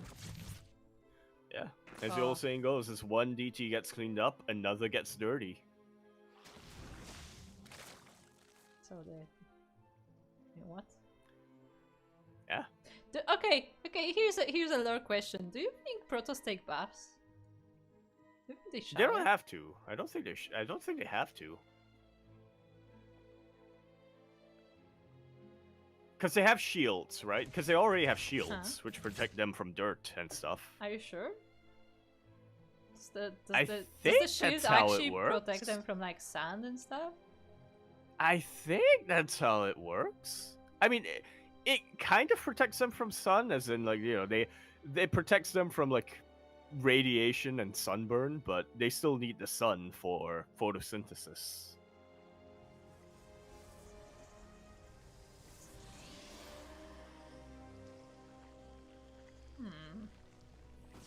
But then, do they like? They also don't have shoes, so. Yeah, but do they like willingly activate it, or does it just activate on contact? Huh. Because good then, question. then you would. Oh, the warp is going down. The queens were prepared. Yeah, unfortunately, Warp Prism goes down, so that's going to be about the end of the harassment potential here for Lochka. But he's about to push out. I say that as he throws down a third. Okay, never mind. Yeah, but I was gonna say, if they don't activate it at will, but it's like automatically activated, then it would be hard for them to like hold objects because they would like be bounced off by the shield. But That if they, is accurate. But if they do activate it like on command, then would you have to like constantly think about like, I don't want sun in my shoes, I don't want sun in my shoes? Like, it makes no sense. I mean, they don't wear shoes. True, but like, you know what I mean? Like, I don't want sun in my Right, armor. they would have to constantly be thinking it consciously. Yeah. Like, you would have to constantly like turn it on to make sure that... Or is it like breathing, in the sense that you do it automatically, but the minute you start thinking about it, it's not automatic. A lot of Roaches and Ravagers coming down, and that's a really good choke point to utilize. Yeah, a lot of shield batteries here though, but they are running out of energy and going down as well.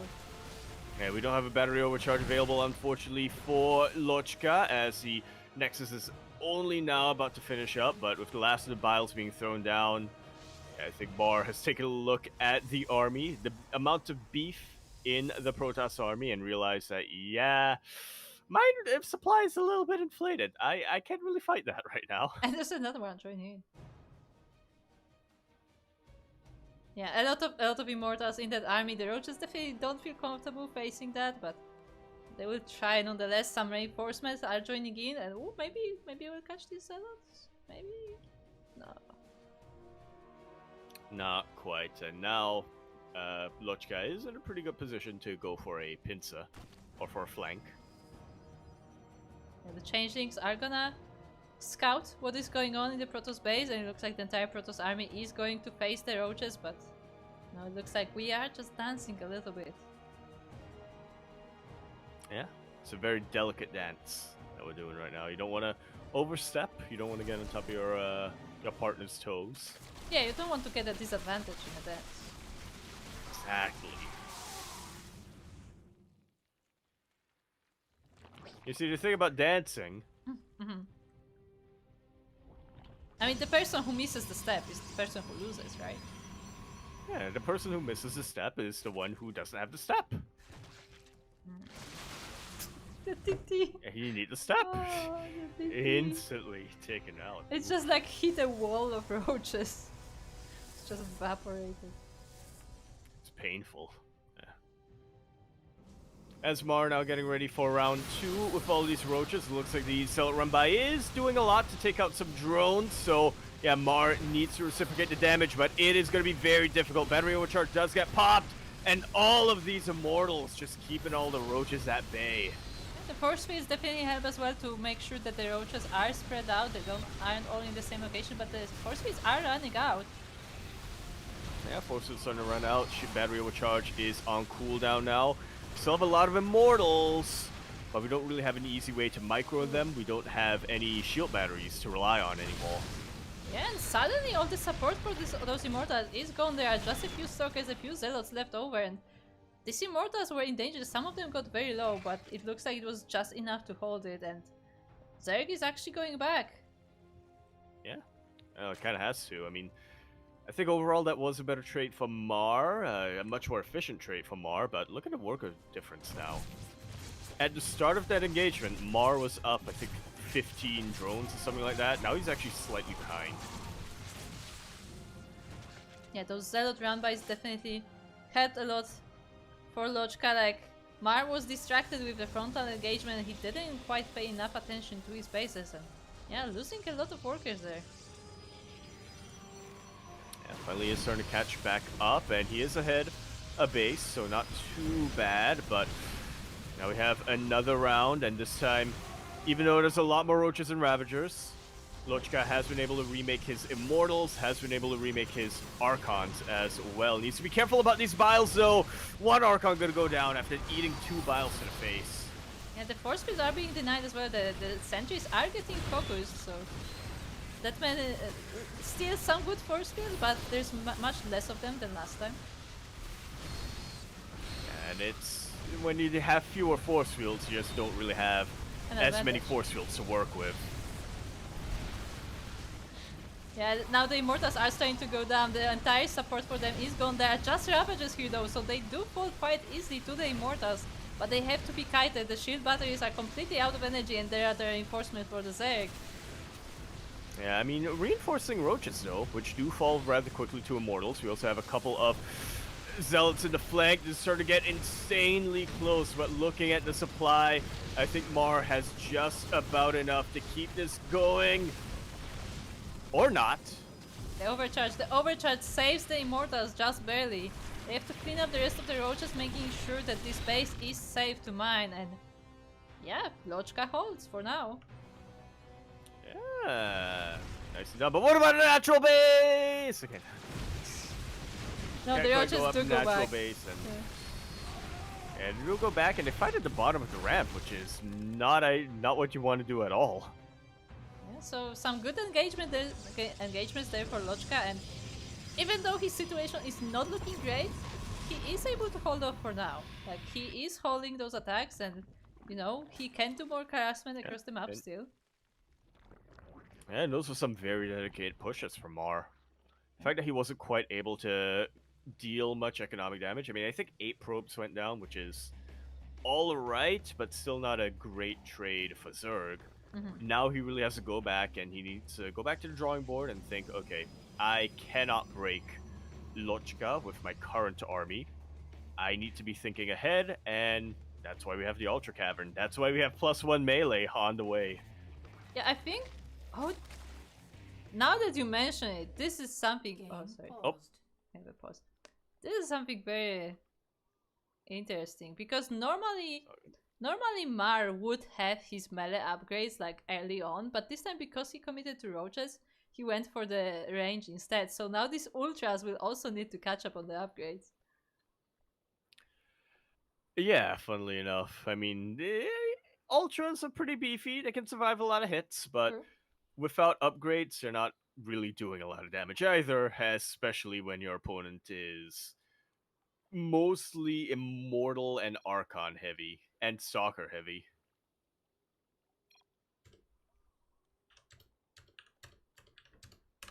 Game resumed. Thankfully, I'm not ref. Yep. Whew. But So I actually did hit the pause button. It's like, oh, let's go. Before you start the countdown. I was like, oh, right, this is why I'm not ref. yeah, exactly, Yako. This is why you're not fresh. Yeah. Ling's trying to see what damage he can get done, which is obviously not a whole lot, or any. But does confirm the 4th. Ah, the Overlord went for a vacation. Oh, look at it's enjoying the waves. Yeah, it's just looking at the waves. Crashing. Oof. I love to feel it. Oh, You ever feel it wants that to go into the when water. you're... But it it wants to can. so bad, but unfortunately it floats. Yeah, it's too heavy. Or no, too... It's too balloony. The opposite of heavy. Yeah, too balloon. Oh. At least it can like touch the An tree. Overlord Beach Ball would be fun. Oh my god. I mean, Just yeah, throw it you could- around. You could. I mean, but would it still have the tentacles? It would just like smack Yeah. you in the face. Yeah, otherwise what's the point? Someone get on it. We need the merch. Garbots, you know what to do. And we already have a cardboard overlord plushie. We think I actually have do, one. but it doesn't float, unfortunately. Or I guess True. it might float in water. I haven't tested Nah, it. I don't think so. Well. DT Harass has been pretty good so far from Lochka, but now kindness plating, chitness plating. About to finish up.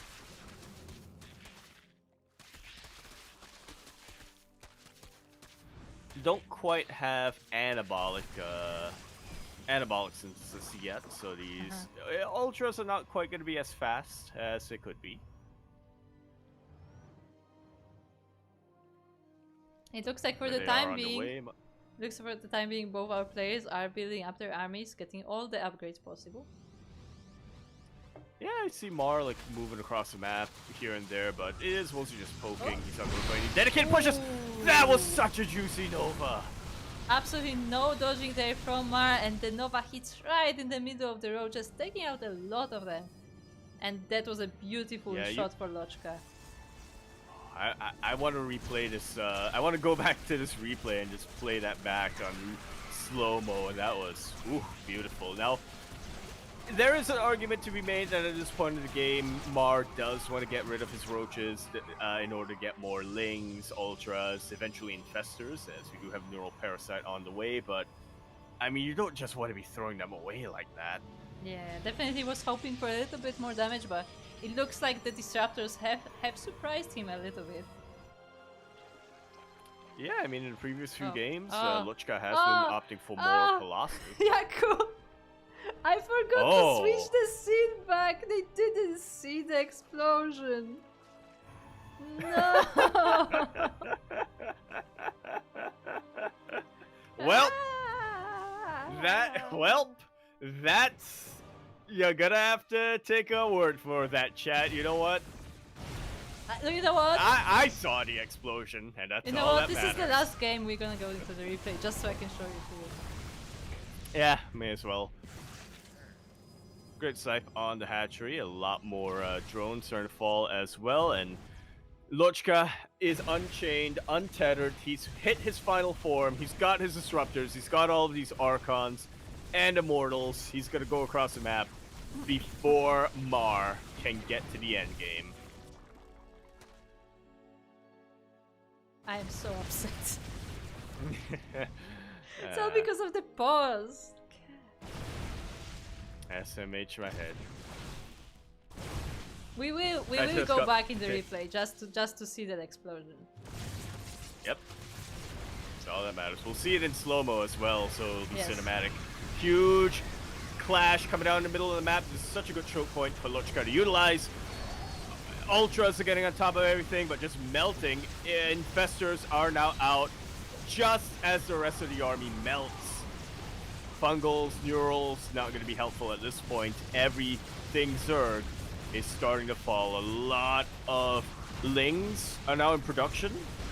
And there's a splash damage here other than these disruptors, but I feel like at this point, there's just way too much beef in the Protoss army, in the Protoss bowl, that even lings aren't going to be able to do much. This is a big bowl of Protoss, and that is just enough for Lochka. He will be taking game number 5 and the finals of Duckling Open number 126.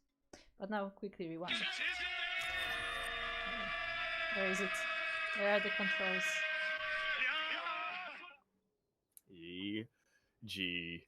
I foolishly left the game, so you have to tell me when you're back in there, so I can.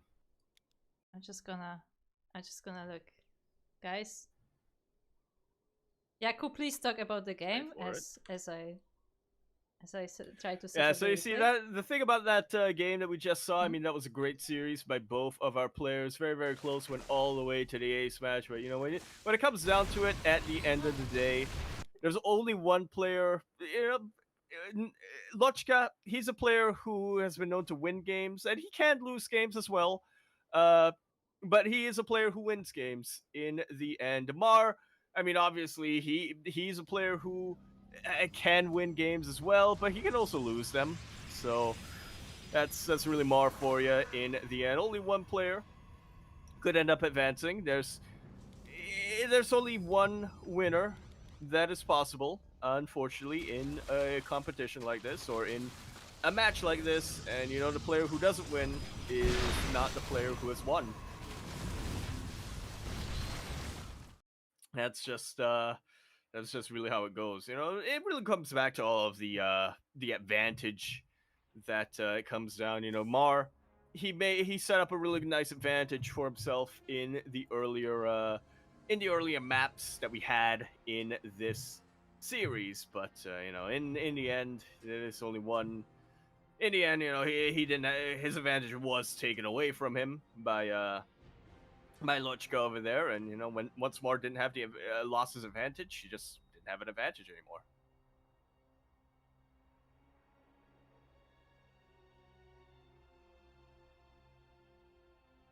That's just kind of how it goes.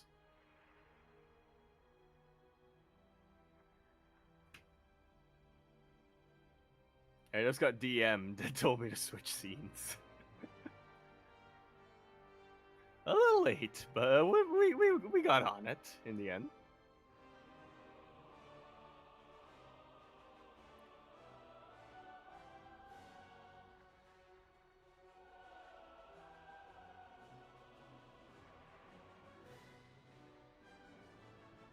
Now looking at the stream, because I too want to see this. I too want to see this this Nova pop off.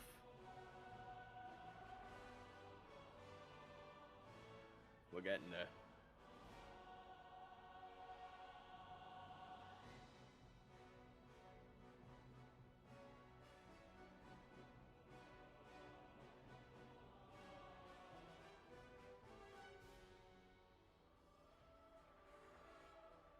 It's coming down.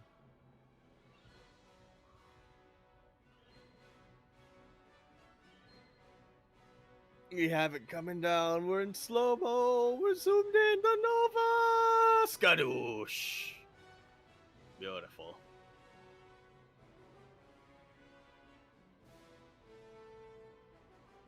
And with that, that was the finals.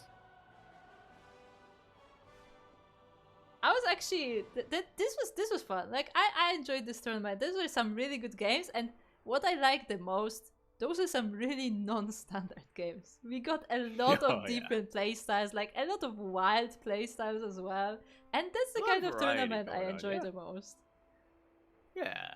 A lot of variety, a lot of things that really shook up the mold quite a bit. And it's not just a lot of variety in the sense that we had a lot of players, which obviously we did. This was one of the higher turnouts that we've had, I think, in Duckling Open, at least in 2024.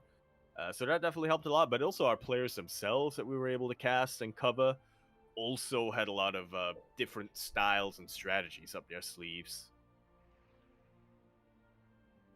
Also, I might have also been muted for the past 2 minutes. It's okay. Nothing is falling apart.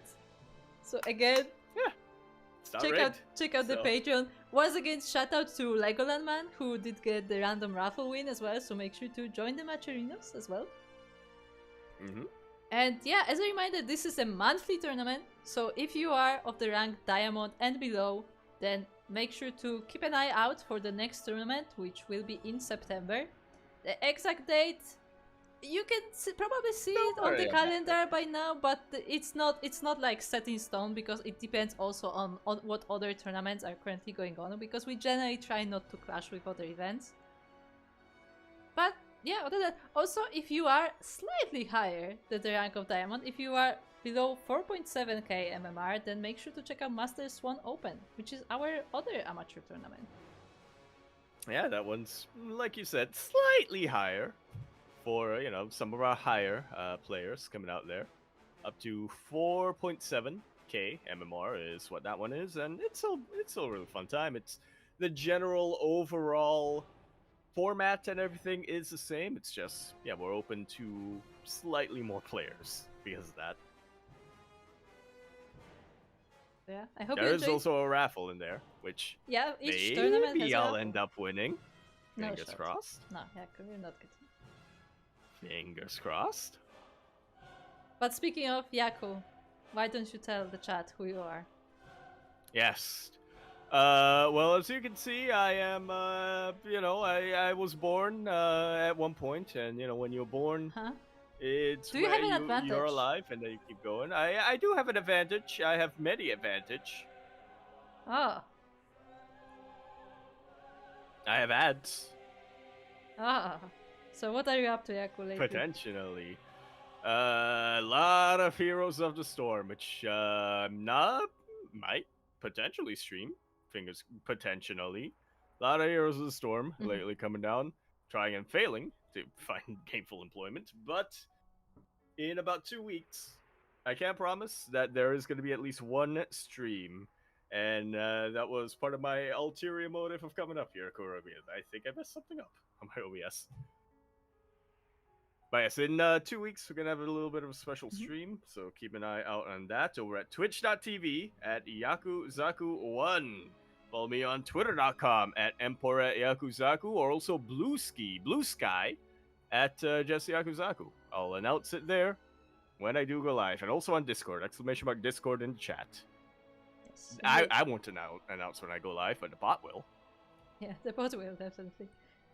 Anyway, so thank you for Yakuzaku. Thank you for joining me for this quest on this tournament today. Meanwhile, if you want to follow me specifically, then check out the Twitch TV/16 Squad Sanseki, where I may stream games other than StarCraft, we will see, but generally not. It's more of a chill stream than anything, but if you are interested in what you've seen today, if you are interested in StarCraft, and if you are interested in the competition, in the casting, then make sure to follow the CranKy Ducklings. We are live here on pretty much every day. Like, for the past week it was slightly lighter, but in general our schedule is daily streams. Usually you will see light here. I'm only casting the amateur tournaments at the moment. And make sure to follow us on socials to know what we are up to. We have Twitter, we have Facebook, Instagram, Mastodon, Blue Sky. Most importantly, we have Discord. Discord is the hub of all the information that we do. So if you have any questions or want to just join the community, then make sure to go to the Discord.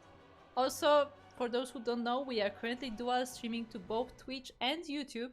So if you want to watch on either of those platforms, feel free. And the VODs are available on both of those platforms, right as the stream is still live, actually. So if you missed any of the matches and want to check them out, you can do so there. Yeah. Yaku, have I missed anything?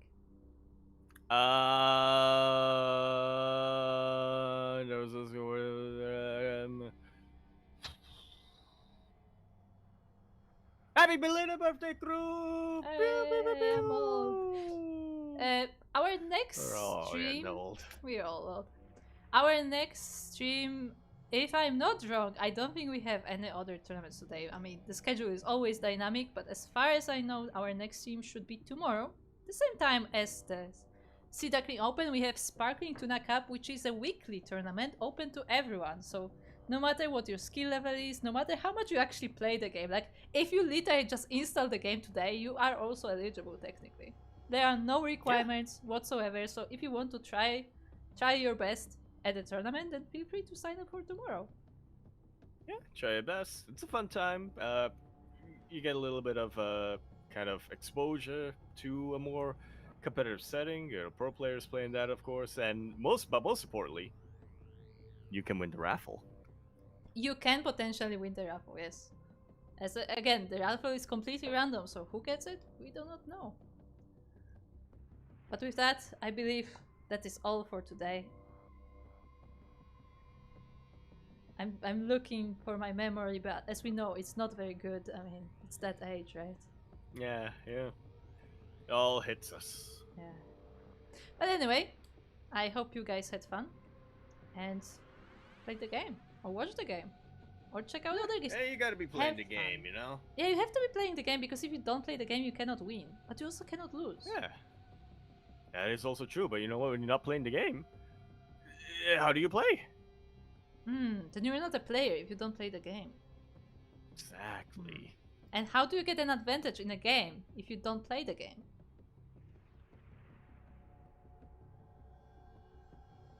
That was the advantage all along. Anyway, guys, we will see you next time. I will see you in like 2 weeks, I think, for Masters 1 Open. So if you want to hear me casting once again, make sure to check that out. And come join us tomorrow when Light will be casting. Yeah. With that, it's a good time. bye. Bye.